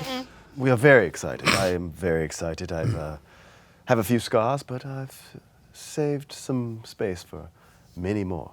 Yes, the pain. The exquisite pain. Will you be partaking in the pain sermons? They are every night from now until the baptism. We shall see where the night takes us. Well, I'm sure you will want to attend. They are exquisite. The pain is something like you've never experienced. It gives a clarity, allows you to see beyond this wretched world and to a purer place beyond. Here, more than anywhere. I can't wait for you to experience it. Well, Iculus looks around at everyone. Well, we look forward to that. And we thank you, and if you could just point us to where we're going, we'll happily be on our way. She's like, no, I must take you there. It's fine. And she's walking along with you as you make your way to the villa. Can you give me another deception check at that moment, please? Sure. Nat 20. Whoa. So that's going to be 43. Yeah, you're fine. Yeah. No, you're not 20. You're fine. Yeah. So she leads you along kind of the outskirts of the town, right? Because remember, it's like a ring around the middle, and she leads you kind of west along that kind of arc of the town, and for about 3 blocks or so, for what that's worth. And eventually she's like, yes, here, this is the place, this way. And she leads you into a kind of a public square around which there are a bunch of rather nice-looking villas. In the center of this, there is a large fountain on each corner of which there is an iron spike on which there is only 2 corpses currently placed on them. Only 2. Their bodies tilted in and slid open so that their blood might fall into the fountain. I'm guessing this fountain is made of blood? No. It's water. It's water, and I mean some blood, but not all blood. Yeah. Well, that sure is beautiful. Acolyte. Yes. That one was caught lying to the lector. It was. His screams were. Oh. She looks just like lost in a memory. And she's like, yes, well, right this way. And she leads you around that to a villa in the back. And you realize that the way into this villa is like the garden walls are just made of like bones and skulls that are piled up in kind of like a garden wall. And she leads you up to it, and she's like, "Now I know this goes without saying, but these gardens are all quite deadly. Please do not consume them without the proper knowledge of the right amount of to induce the right kind of pain. We wouldn't want you dying. We just want to make sure that the pain and the hallucination brings you closer to our Lord." Sure. And you look out into these twisted kind of gardens, and they're filled with like mushrooms and weird, odd creeper vines with weird violet berries. And she's like, yes, be very careful. The master of the house will give you the proper dosage should you need. That sounds great. Well, we're very tired. It's been a very long journey. She's like, yes, of course, this way. And she leads you right up to the front door. And she opens up the door. Or rather, she actually doesn't open up the door. She goes up and knocks on the door. And the door opens a moment later, and there is a halfling woman there. Looks a bit older, and she kind of looks is immaculately dressed in kind of a not surprisingly bone white gown, and she kind of nods and says, "I am the steward of the Bone Villa. Welcome. I believe you must be Lord Mo." Yes, that's correct, Lord. I've been expecting you. I was expecting you yesterday. I'm sorry you were delayed. We got a little tied up. No pun intended. She looks at you, of course. Please, right this way, and you are all led inside. The acolyte comes with, still at this point. Yeah? Hello, Acolyte. I still see you're still here. Yeah. And she leads you in and says, if you wouldn't mind, Lord.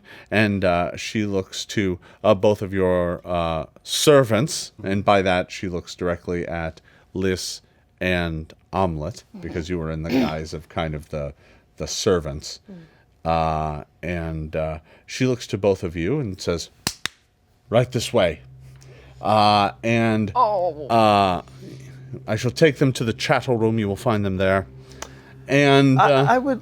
Is it possible that I can have a discussion with him and with us? We just prior to wherever you were going to take. She looks at you, confused. A discussion with them? What could they possibly have to say? No, don't worry. I will ensure that they are taken care of. We offer the finest of pleasures for them. Do not worry. Right this way. Yep, going quietly, silently, head down. She leads the two of you down a hallway where at the end there's a kind of larger half-orc who's wearing like leathers and has like a belt of like, they look like woodworking tools around his waist, but they are not clean. And he's like, more chattel. This way. Just a quick question. Does leaving Tariel affect Vale? No. Thank God. I just checked. I was like, Yeah, but you got like 30 minutes before these fall off. yes. And he leads you down to a room that's basically just kind of like, he leads you down and it's really nice and wood paneled, and there are paintings on the wall of people being, hung up and bled and crucified. And he leads you down this and down this like lush carpeted hallway and opens up a door that leads down into basically what looks like a dungeon cell. And he's like, you can wait here. And he just kind of escorts you in and closes the door. There are a few other kind of hapless servants in here. One of them is currently chained to the wall. And chained is a bit generous of a way to say that he's got an iron spike through one of his hands at the wall and is just sitting there in supplication, praying.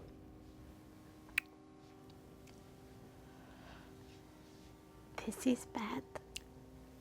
Shall we have a sit and have a little pray for ourselves? I have never prayed before, but okay. Back in the antechamber, the steward is like, very well, Lord Mo, if you would please, this way, I will lead you to your chambers. Thank you. And he looks to the other two. Are they to be staying with you? Yes, they are with me.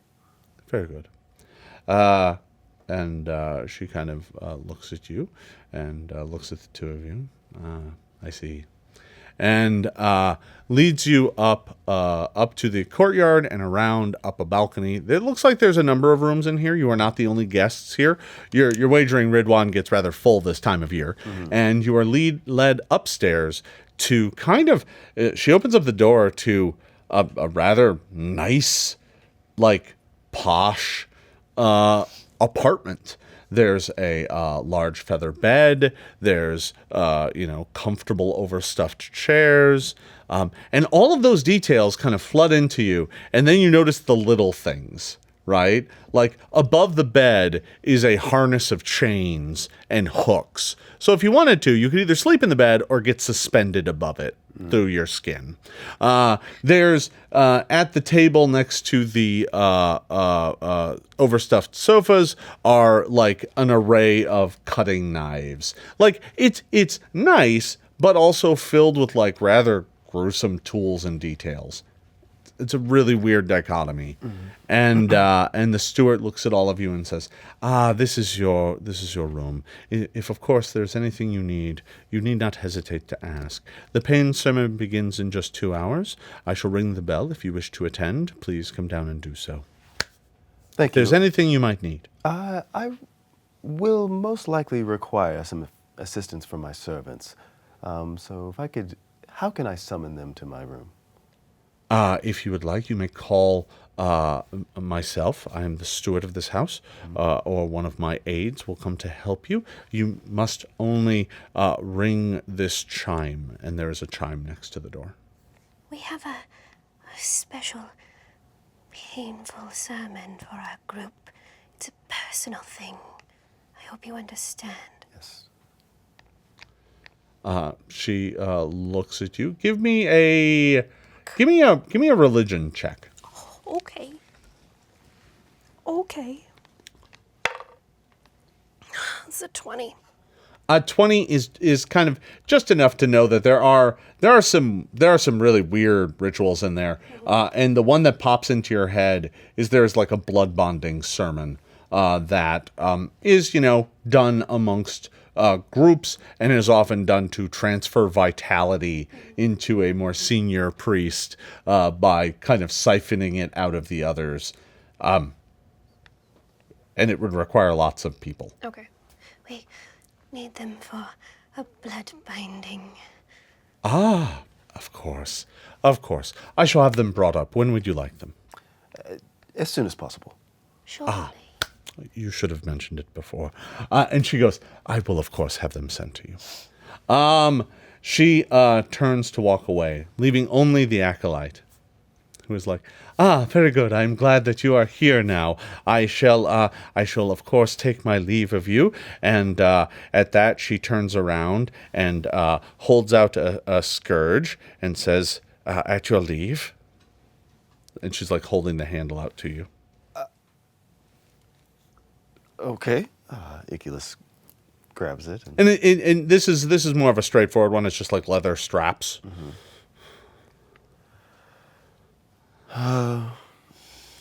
Iculus grabs it and And she's just sitting there baring the back of her neck.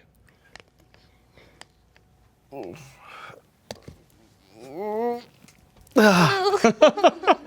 right, so you whip her once, kind of half-heartedly, and she's like, and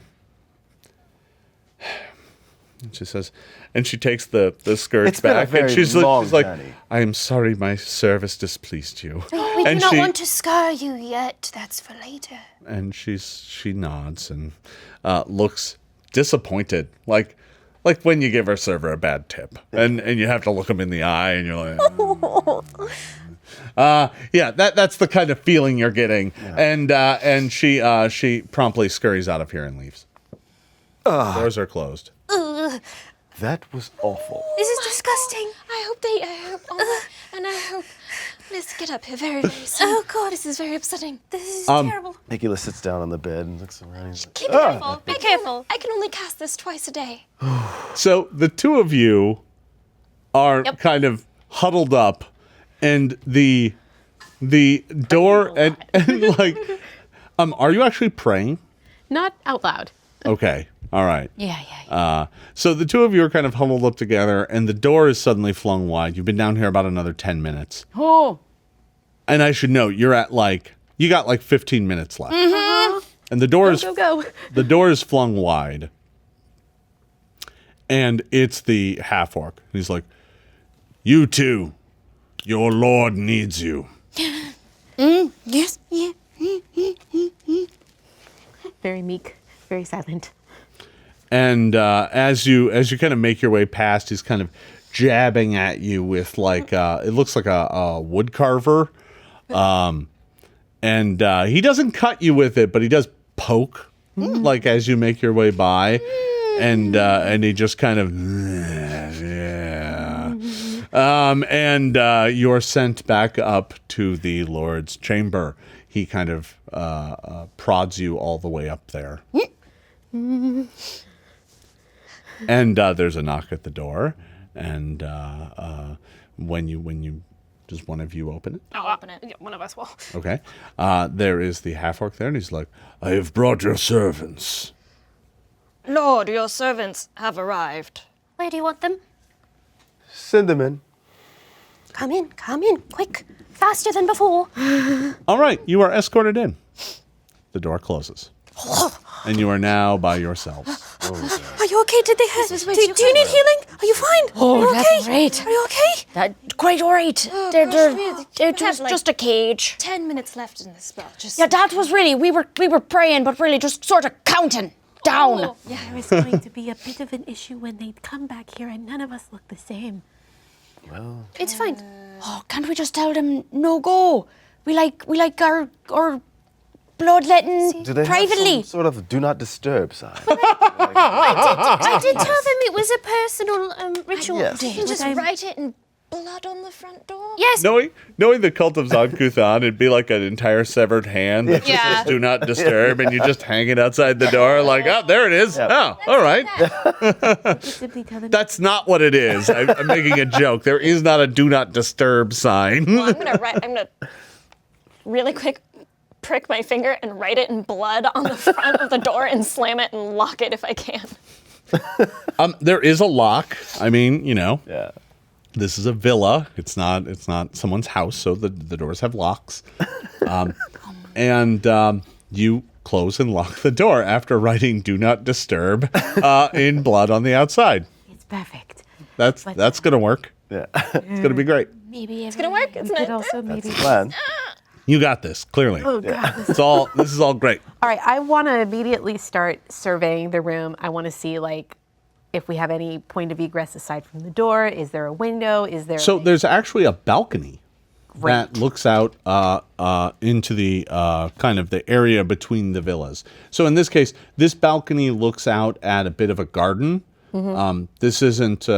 You are kind of overlooking the wraparound kind of garden of poisonous delights that surrounds this place. Delight is a word. Yeah, it's a word. And that kind of wraps around the whole estate, and then the estate itself is surrounded by like there's that bone hedge up in the front, but that doesn't go all the way around. The rest of it is kind of these bristly thorn bushes. So there is a way for us to get out of here that is not through the front door, which is probably something we are going to want to take advantage of as much as possible. I want to go out on the balcony and just observe as much as I can, like if there's anything I can glean about handshakes and demeanor and anything, and need to survey the area and see. Proper Just greetings. just suss it out. What? Everything. My crazy eyes are peeled, and I'm just watching everything. Okay. Not literally peeled. I have to say that here. I actually want to go not out, but I want to also be like, can I have the book?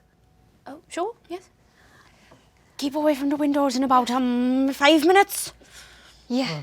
Linnaeus Well, is Linnaeus okay. can. No, yes. I just I'm think the rest of us. I want to make sure that we know the correct things to say. So I'm Sure. going to I'm going to scour the book for like proper exchanges and greetings, if that kind of stuff is. Yeah. I know it's a religious book Yeah. and like a holy text, but perhaps they're like the Bible. They're often, Yeah, and that's the thing. That's the thing you kind of missed on the gate. And when you dig through it looking for those sorts of things, the whole praise be to the Midnight Lord. There are a bunch of different ways you can respond to that. But just returning praise be is a little weird. But like saying something else that would be like, through pain may we find him, things like that. Are and there's a few of those in there, like through pain may we find him, let our blood guide the way, right? So just like little aphorisms like that. I start running through those with everybody in the room. Okay, What was the one about blood? Let our blood Let guide our him. blood guide the way. guide the way. Guide the way. Through pain may we find him. Let our blood guide the way. That kind of thing. Oh, okay. Do I see anything out here? Well, you can really only see. I mean, you can see the garden and you can see the place next door, but there's no one. There's no one touring the garden, right? So it's you're just kind of looking down at this garden. You don't see very many other people. That doesn't mean you can't see people further away, right? There are people out in the square. There are people in some of the buildings nearby, but you can't really watch them particularly effectively because you're just on a balcony, Okay. right?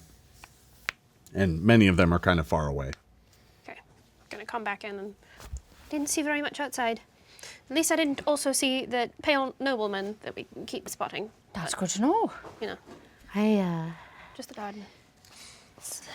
I hope even he would not be foolish enough to follow us here. Who knows? Who knows who he is? Who knows? What he's capable of Omelette, hiding. how are you feeling? Yes. Terrible! Look where we are! Well, but aside from that, Oh. I mean, just in general. I've never seen you fight without calling on your ancestors before. Well, the things you said by the road, just before the ambush. All that stuff about it being much harder when they have a conscience. I've been feeling it sort of since the gala.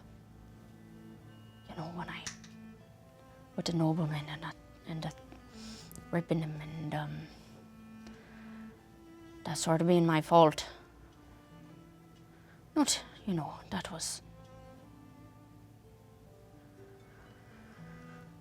Just we're doing a lot more things that don't feel so, good. It's starting to creep in there, you know. Those voices that just telling you to keep going, to get more blood, you know. That's not good. To get more blood. Yeah, I mean, we got to keep going. We got to keep... What do you think's going to happen here? We're going to be killing a lot more people while we're here. If we're sneaky and if we may not have to, When has that ever worked for us? this could be the time. You can't lose hope that we could come I've out. not been built for sneaking. I've been built for fighting. That's all I've ever been trained to do is fight and protect. And that's what I'm doing. I'm protecting, but also I'm hurting. It's just a lot, you know. And the further away we get, the further more into darkness and the further... I mean, do you all feel like yourselves? There is a lot of confusion. I'm scared to call my family. I don't want... And she contemplates telling you. I don't know if they're ashamed. I don't think that they could ever be ashamed of you unless you truly, truly took the life of somebody who didn't deserve it. And yes, we have been fighting people who may not necessarily be evil, but we have also been protecting people who have no one to protect them. They can tell what your intentions are. They know you. Omelette, you are not a bad person. You have a purpose, and you're fulfilling that purpose. I did have a purpose.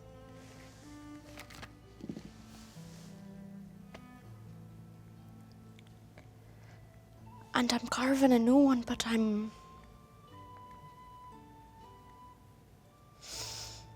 the other one was imprinted on my soul and my history for so long.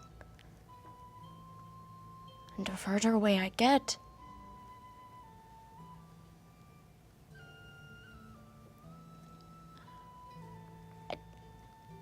I don't know if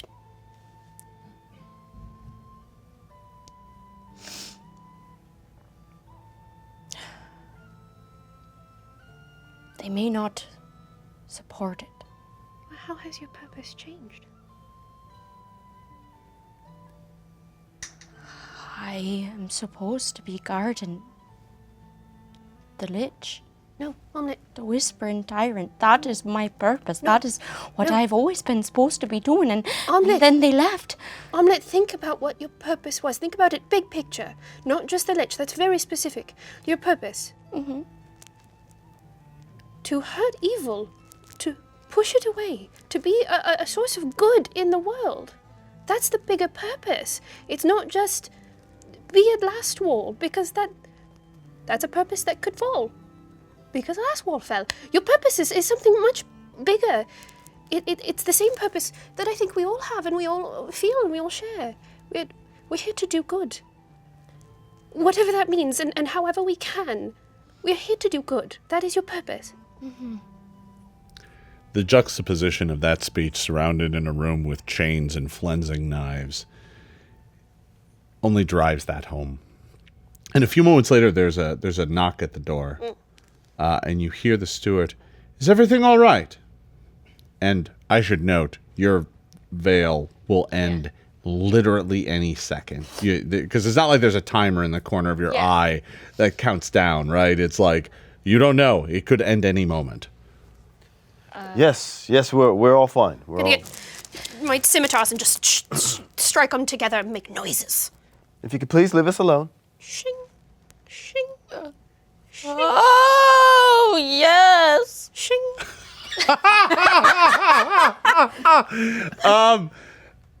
Maybe not that one. I'm like, can you give me a deception check, a perform check? I'll go with deception. Sure, let's go with that. Fail hasn't ended quite yet. Nope, still got a plus 11. 20.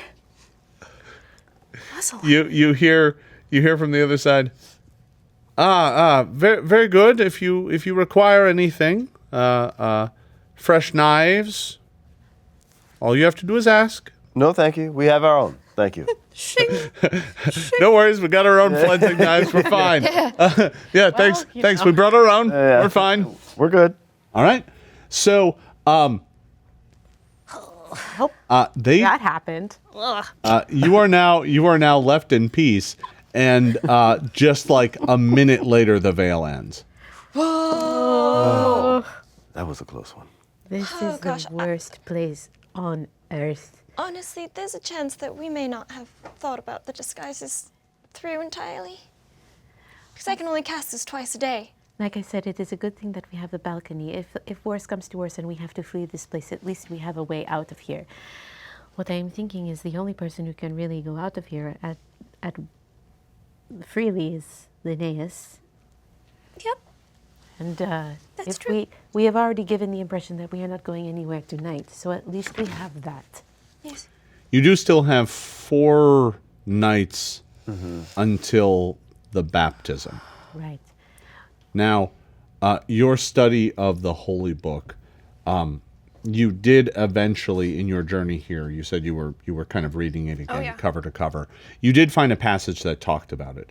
The baptism happens on a very specific night. It's like the winter the solstice, the start of winter. Yeah. That's exactly when it occurs. It occurs on a specific date.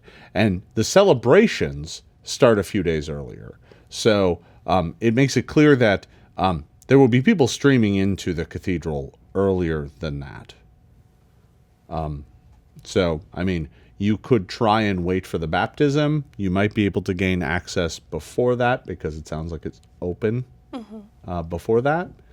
But I share all that information with the group, and if you have a cape with a hood, some kind of a cloak, you and I can go out and attempt to do some kind of scouting. I can also change my own appearance. That's 3 true. times a day. That's true. I am very good at scouting, and I'm very small, and it's easy for me to hide. one thing you have noticed is that servants, most don't pay any attention to it all. Like, they treat them as if they're not even there. Yeah. Right? So, I mean, you don't know, and obviously here in the villa, that's a lot harder because the like steward has seen faces. So if there are new faces around, that's going to be a problem. If I can hop off of the balcony and stealth out of here. Now the costumes that were made for us. Yeah. Like, You look like everybody else. Okay. Like in that stuff. The challenging thing is you've made yourself look like this Lord Mo character, and you don't know if that's a good thing or not. Right? In that you don't know if this steward expected that appearance or not. If she did, she certainly didn't mention, oh, where's your palanquin or anything like that, right? I mean, you didn't hear anything like that. So you don't know. But the rest of your clothing looks pretty similar to the clothing that a lot of the people here are wearing. I mean, there is a style. It's not like everyone's in a uniform. So there is a style of clothing, which is mostly, just grays and blacks and dark colors. Lots of leather. To be honest, for a lot of the guards and a lot of the truly faithful, that also means showing flesh that has like hooks through it and stuff. Like, I mean, they wear that as a fashion statement. That's how they wear jewelry, is they will pierce their skin with hooks and hang things from it. I have a suggestion. You two go first, and if worse comes to worse and you can't figure anything out, then we'll do it the hard way, and I'll go out, maybe at night, try to get some more information. You could also send a message. I could send a message as long as we stay within 500 feet.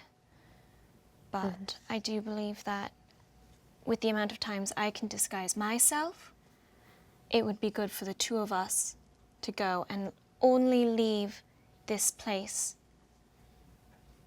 in the morning. Because I can disguise us when we leave, and I can disguise us right before we all come back. Okay. If that... So what I'm kind of looking for from the group of you, because I'll be honest, I don't want to role play out every minute of the next 4 days. I think that's too much. What I'm more interested in is what's the game plan? And it sounds like if you disguise everyone and leave in the morning, and then once you're out and about, who cares what you look like? Yeah, exactly. And then disguise yourself when you come back at night. I mean that. Yeah. It seems reasonable. But what are you trying to accomplish while you're out? Reconnaissance. Just getting a lay of the town? I want to see if I can go into the temple just to look around, Okay. see what's in there. Okay. So we'll take care of a couple things here real quick. First of all, later on that evening, the steward does come and check on you again. Steward doesn't enter the room, but does come to knock to inform you that the pain sermons are about to begin. Lord, were you interested in joining the pain sermons, or did you want to continue your personal rituals here? I'd like to continue our rituals here and get more rest. It was quite a long journey, and if you'll just leave us alone, we will possibly attend it tomorrow evening. Shing, shing. The steward says, very good. If you would like a bloodbath in the morning to rejuvenate yourself, that can be arranged. We can draw one. That does sound nice, but Does wonders for the skin. so I've heard. Yes, so I've experienced. But if We're all fine let here. you- We're fine. We're all How fine. are How are you? you? We'll let you know. Give me another deception check. Oh, our poor Iculus is struggling. I just love your after every line. Is it? I have no veil. Yeah, no. Okay, 25. All right.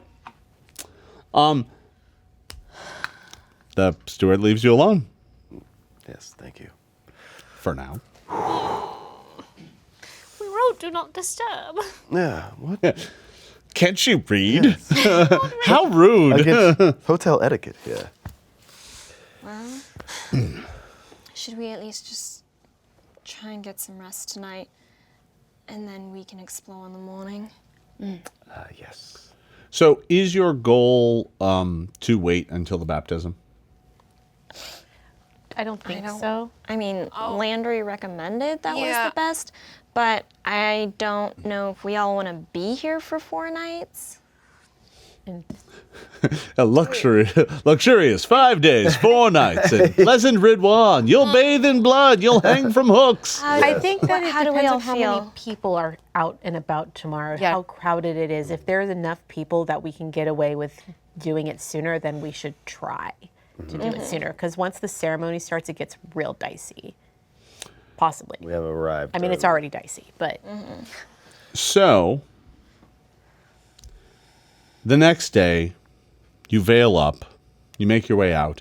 The steward tries to offer you breakfast, and if you'd like to come down and enjoy a sumptuous feast that has been prepared. it's probably human flesh. No thank you.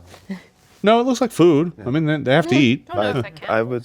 I would think that we would need some sustenance. Can we And take it we to can go? probably pocket some Yeah. for the... Can we Yeah. just take it to go? Let's. We'll happily join you for breakfast.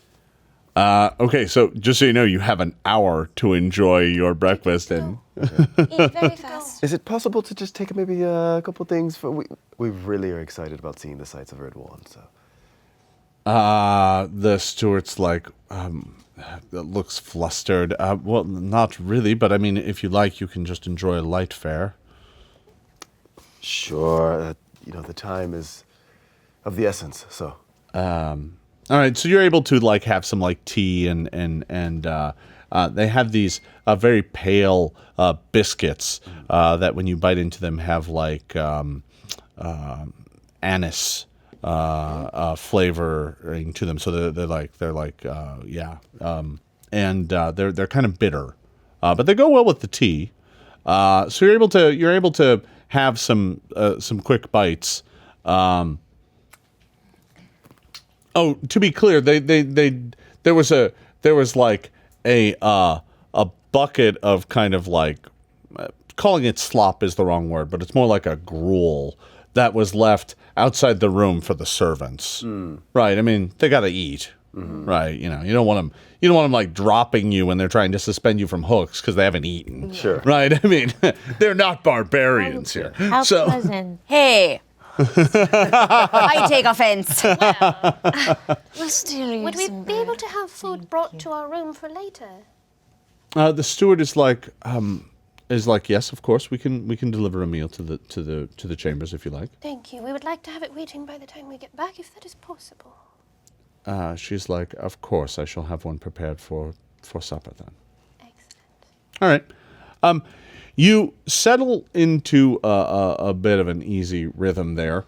You make your way out into the city of Ridwan, and the first day is just entirely spent with the group of you kind of trying to get your bearings. You said you wanted to get your bearings, so you kind of make your way around the town. It becomes very clear that the outskirts of the town, the kind of ring around it, is primarily just where the workers, the servants, and the visitors stay. The truly devout, the truly faithful stay in one of the larger buildings right close to the rift. And at one point, you make your way down an avenue that allows you to view it. And just looking at it makes your head dizzy and spin. It looks like there is literally a tear in the earth. It doesn't look like a crevice. You could easily see someone describing it as such, but that's not what it is. It's like a tear in the fabric of the world, and through it is only midnight darkness. It is nightmarish, and no matter how you look at it, you can't help but feel like drawn, like your eyes are kind of just drawn to it because it's so unnatural. It shouldn't be there. And it's kind of surrounded by this weird kind of cascades of magical energy that kind of pop and fizzle into existence and fade away just as fast, almost kind of siphoned into it like it's a drain. And that stands between the cathedral and the buildings opposite it, which look like some sort of academy or something. The entrance to those buildings, you don't even know how that occurs. They have doors and stuff, but you don't see people coming and going from it unless it's like every once in a while you see like a group of like faithful come out or another group go in. The cathedral, though, is a different matter, and you don't get a chance to go inside because by the time you explore kind of the town, it's getting a bit late in the day. The cathedral itself, entering that, there is kind of a line of folk waiting to go inside, leading up to the cathedral itself. And to be honest, it looks like there's people just waiting to go inside to like tour it. I mean, if you've ever gone to a famous landmark or something, there's always that line outside of people waiting to get inside to get a tour or go see things. It kind of looks like that's what you're seeing right now. Mm-hmm. Now, I should note that it's during this day that you see the first sign of the workers show up. And the workers show up around the rift, and they begin building on the open side, so the side not with the church and the side not with the academy. On either open side, they start building what at first just looks like platforms and like wooden risers, but you quickly realize they're building like viewing stands so that people can watch. Aww. How lovely. At least Thoughtful, really. diving board. Are they accessible? There's a bunch of demons holding up cards. 8. 7.5. That didn't hurt enough. All right. So that's kind of what you learn on the first day, and you make your way back. It looks like everyone here is so busy that, like, once you're away, I'm assuming, and maybe this is being brash, but your veil is going to run out while you're out in public. I assume we just duck into an alleyway, Hoods or up. right around the hour mark. Okay. Let the veil drop, and then continue. All right. make our way back into the busy streets. I figured you just didn't blatantly wander down the street and like, boop, oh, hey, oops. Did anyone see that? Did anyone see that? I figured I'd ask. Yeah. So the group of you begins to kind of make your way around the city, and that's kind of what you do on the first day. So you've been back in your room after a day of exploring the town, and you've been there for, about a half an hour when there's another knock at the door. Your blood-written note is still out there, but the steward seems intent upon ignoring it, and you hear her call out saying, Lord Mo, I'm here to inform you that once again the pain sermons are about to begin. Would you like to attend? Are they supposed to be flying around in circles above my head? Oh, What? unfortunately, Lord Bo has taken a little too much of the mushroom, if you get my meaning. He's a little, indisposed. There's quite a few of them. A little too high to enjoy the pain, I think. Why, you hear an exasperated, I believe you are asked to please ask the staff before going into the gardens. Yes, I'm sorry, he's Staffs, just... yes, I see several staffs he's so flying around. headstrong This and- is fantastic. Such a glutton for pain that he thought he could handle it.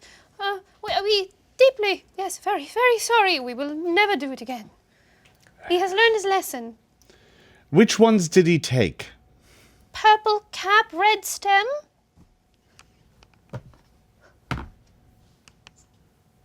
Or was it the red cap, purple? May have been a mix. If he begins to vomit profusely, please come and get me at once, and we shall ensure that he does not perish. Oh, yes, of course. Thank you. But if not, he should perhaps be able to sleep it off. Yes. Thank you. Oh, Thank you. trying so hard. Give me a deception. Both of you, please. Okay. My dear. Okay. 14. Mama. I might need it. Okay, fine. Do you still have one left? Okay, better. 25. Why didn't you let me do any of the talking? I'm good at it. I'm good at talking. I appreciate how you got better at deception when you leveled up, and now you're letting other people talk. Yeah, that's okay. What do you got? So 14. You hear the steward's footfalls as they recede down the passageway. The rest of the evening goes uneventfully. We should probably That be... was close. From now on, I do all the talking. Well, I thought that it was a great idea. I mean, it worked. I'm sorry, I thought so quickly. You wake up the next morning. You're able to get some sleep. You avoid that night's pain sermons, although you can hear the cries from out in the courtyard. And you're able to get some rest as best you can in this horrible place. And the next morning, when you awake and gather yourselves together, there is a much more gentle knock at the door, and you hear the voice of the acolyte that brought you here.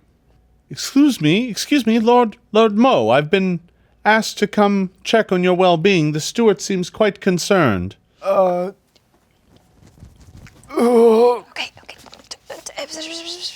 Fail. What? Go. Then no. Well, you just cast the veil, so late. everybody's assumed their Okay. guises. I grab Liz and drag us over to the corner to sit and... bathroom. As soon as that door's closed, I'll open this door. Are you tending to me? Or? No. Yes. Quite all right. Thank you. Much better. Have you opened the door? Yeah, I opened the door. Oh, you as opened the they door, closed and you see Acolyte Kotha out there, and she has her hair pulled back very tight and taut, and she looks rather concerned, and she looks and is like, "Well, I've been asked to attend to the Lord. I have brought the proper antidotes to ensure that he does not suffer in ways that we would not all enjoy. How are you feeling this morning? Much better. I don't believe I need any antidote. She looks at you and she says, I see. It was a small dosage. It must have just counteracted with whatever I had it for breakfast. She kind of looks around the room, and at this you notice that she's being very she's kind of listening to you, but looking past and looking into the room. Will there be anything else? She says, the lector Valaka sent me to ensure, after the steward mentioned that you had been ill, disobeying the rules.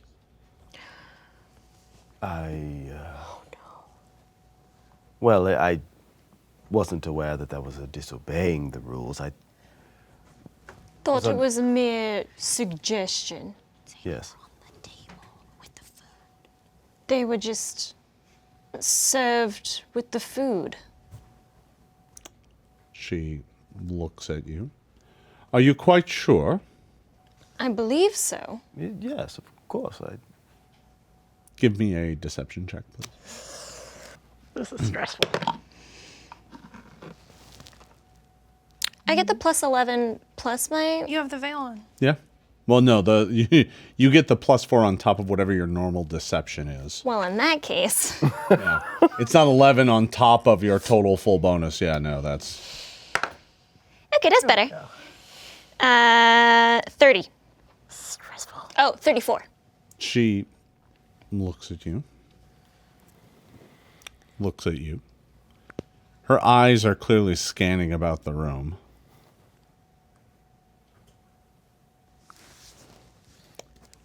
Very well, I shall see to it that the steward is properly punished. And she turns on her heel to leave. Oh. Well, that was not what we planned. We should probably avoid lying any more than we need to.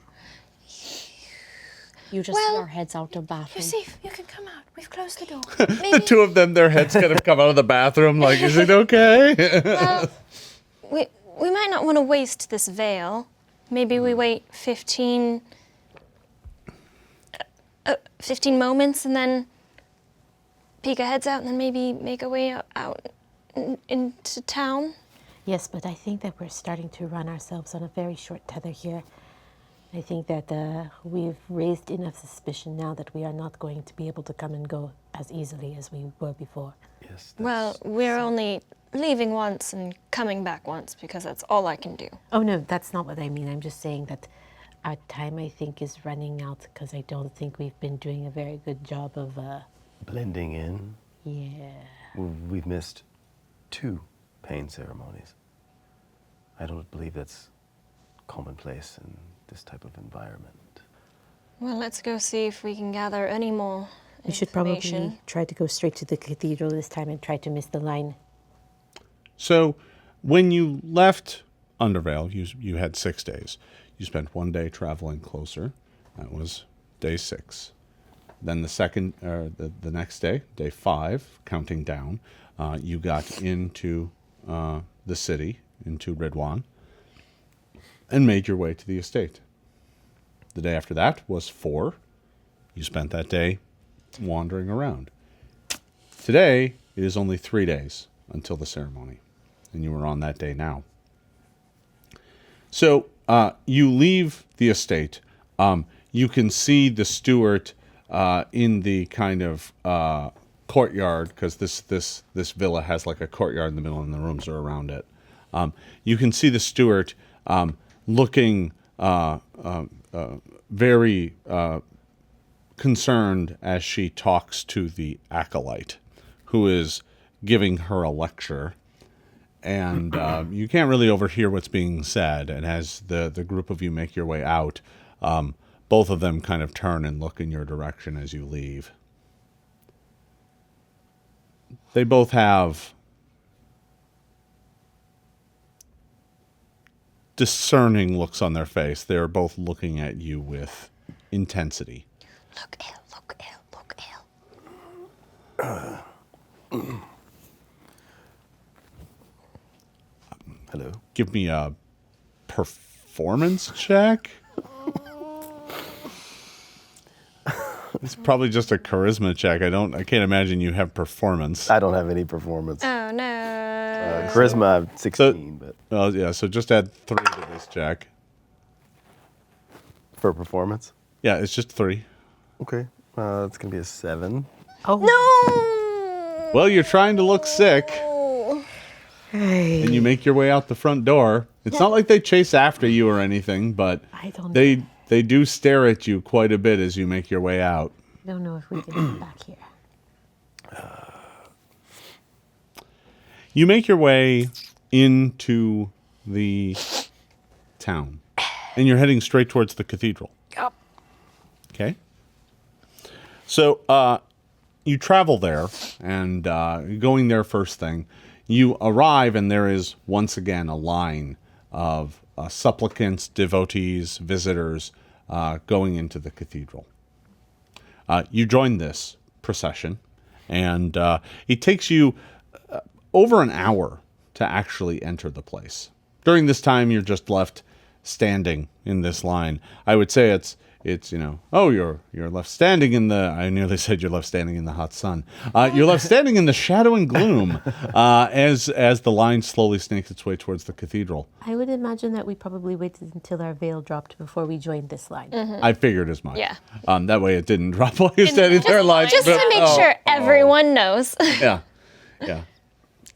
So after about an hour of standing in line or so, hour and a half, you finally make your way into the cathedral.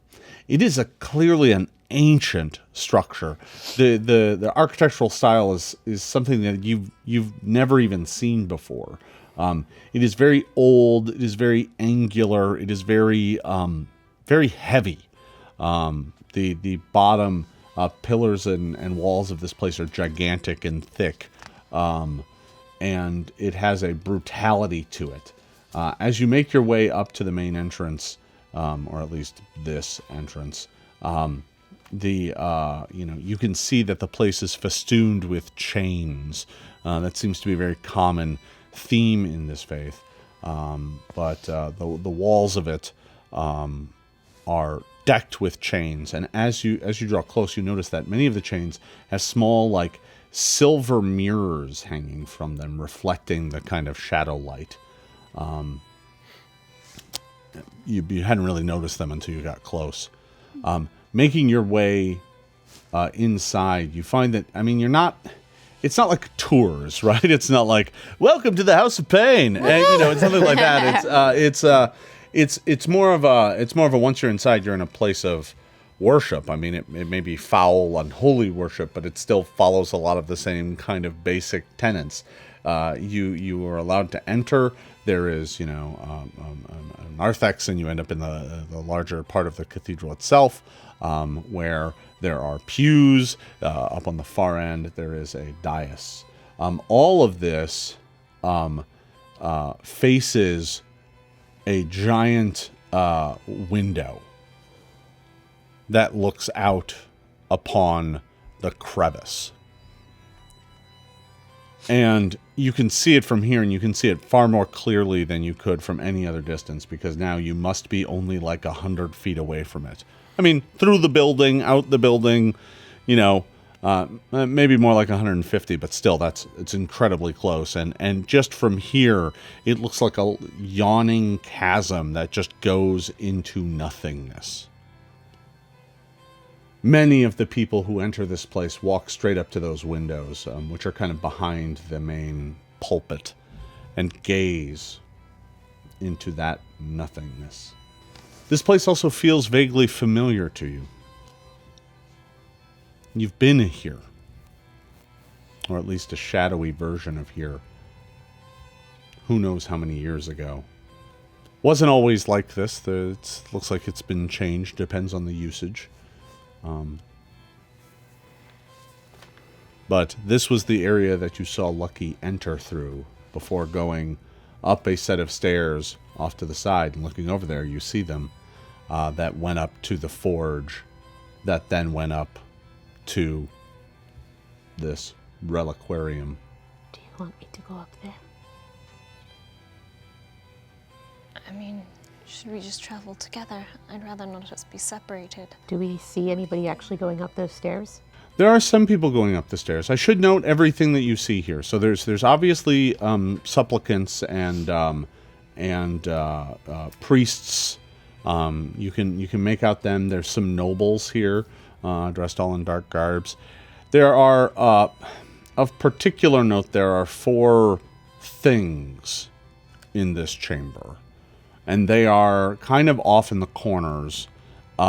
But you see, and at first you're like, that must be some sort of macabre kind of display. You've seen so many of them now, of bodies and in horrible poses. But then they move, and you realize that they are not displays. Standing in the corners are 4 tall kind of humanoids. They're maybe only like 6.5, 7 feet tall. But they look like they are draped in chains. They are, in fact, perhaps that is all that they are wearing is chain wrapped around them. And at first, you're like, okay, those are just, those must be priests wrapped in chain. But as supplicants draw near, some of them bow down and pray at the feet of them. And they will like raise their hands, and the chains around them will dance about them and reach out and kind of caress the followers, oftentimes leaving them with cuts and scrapes. These things move about with just the chains themselves almost kind of pick them up and move them about, and as they kind of lithely move about the space. That's what you see. This is nightmarish. It is. I hate it. If there are people that are going up the stairs, then I guess that means it's open for us to go up there and take a look around. So we should probably do that. Yes. Yeah. Go first. Yep. I'm actually going to do a little bit of a distracting shadows kind of thing, since there are so many of them. Okay. I want to remain visible to my compatriots, but as much as possible, I kind of want to be able to slip unnoticed if I need to. Sure. You can attempt that. Obviously, in a place like this, surprise, surprise, there's a lot of shadow everywhere. They're kind of good with that. Not a lot of light, not a lot of candles. So the group of you begin making your way to the stairs. You cross through here. Many times you are seen by priests, and they offer up, praise be to Zon Kuthon, and just bow in supplication. And there are obviously places of worship here, and I think you get the picture now of what that looks like. So there's a lot of bloodletting going on in this room, and you make your way to the stairs and begin the ascent. Now, the staircase that you go up goes up a full flight and then ends at the passageway that leads to where you saw the forge. That passageway has a barred door that is blocking the way. You can see through it, and through it you can see the anvil and forge, barely. But you cannot go this way. It's like closed off. It doesn't look like they want the public in there. But the staircase does continue up to where the reliquary was. Let's just keep going for now. This makes a note of that locked door. And it's just barred, right? It's not like we can see the anvil and stuff? Sorry, yeah, you can. And by barred, I mean it's actually bars. Yeah. Yeah, it's like a door of bars. Oh, neat. Weird. Did we see Like a portcullis is how I should describe it, because that's what it is. Mm-hmm. Like the word escaped me until just now. Did we see the chain in there? No. Okay. No, you just saw you can just see the anvil in the furnace. All right. Up we go. Up we go. You continue making your way up, following some of the other worshippers, and then you find yourself up in. I'll call it the reliquarium. It's a chamber, filled with pedestals. It almost looks like a museum of sorts, but it's not the sort of museum that any of you have ever visited in the past. There are pedestals all over the place with oftentimes gruesome displays, but sometimes quite beautiful as well. In one you might see an old rusty flensing knife with a placard on it saying, some famous king whose blood this touched. In other places, you might see a skull and a pile of bones collected from a devout follower.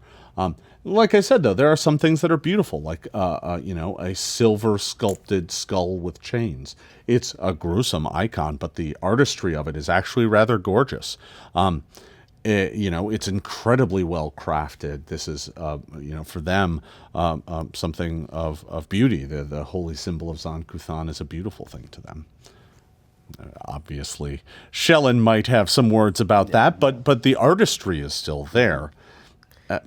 In some ways, it does give you a greater understanding. They are siblings, after all. Absolutely. And in all the ways that they are not alike anymore, there are some things that do not change. Mm-hmm. Making your way kind of through this chamber, though, it quickly becomes clear that this place is filled with things that are sacred to the faith.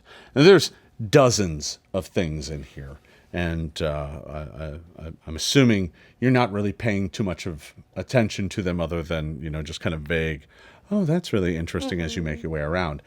And I say this because there are a lot of other people in here. You are not alone in here.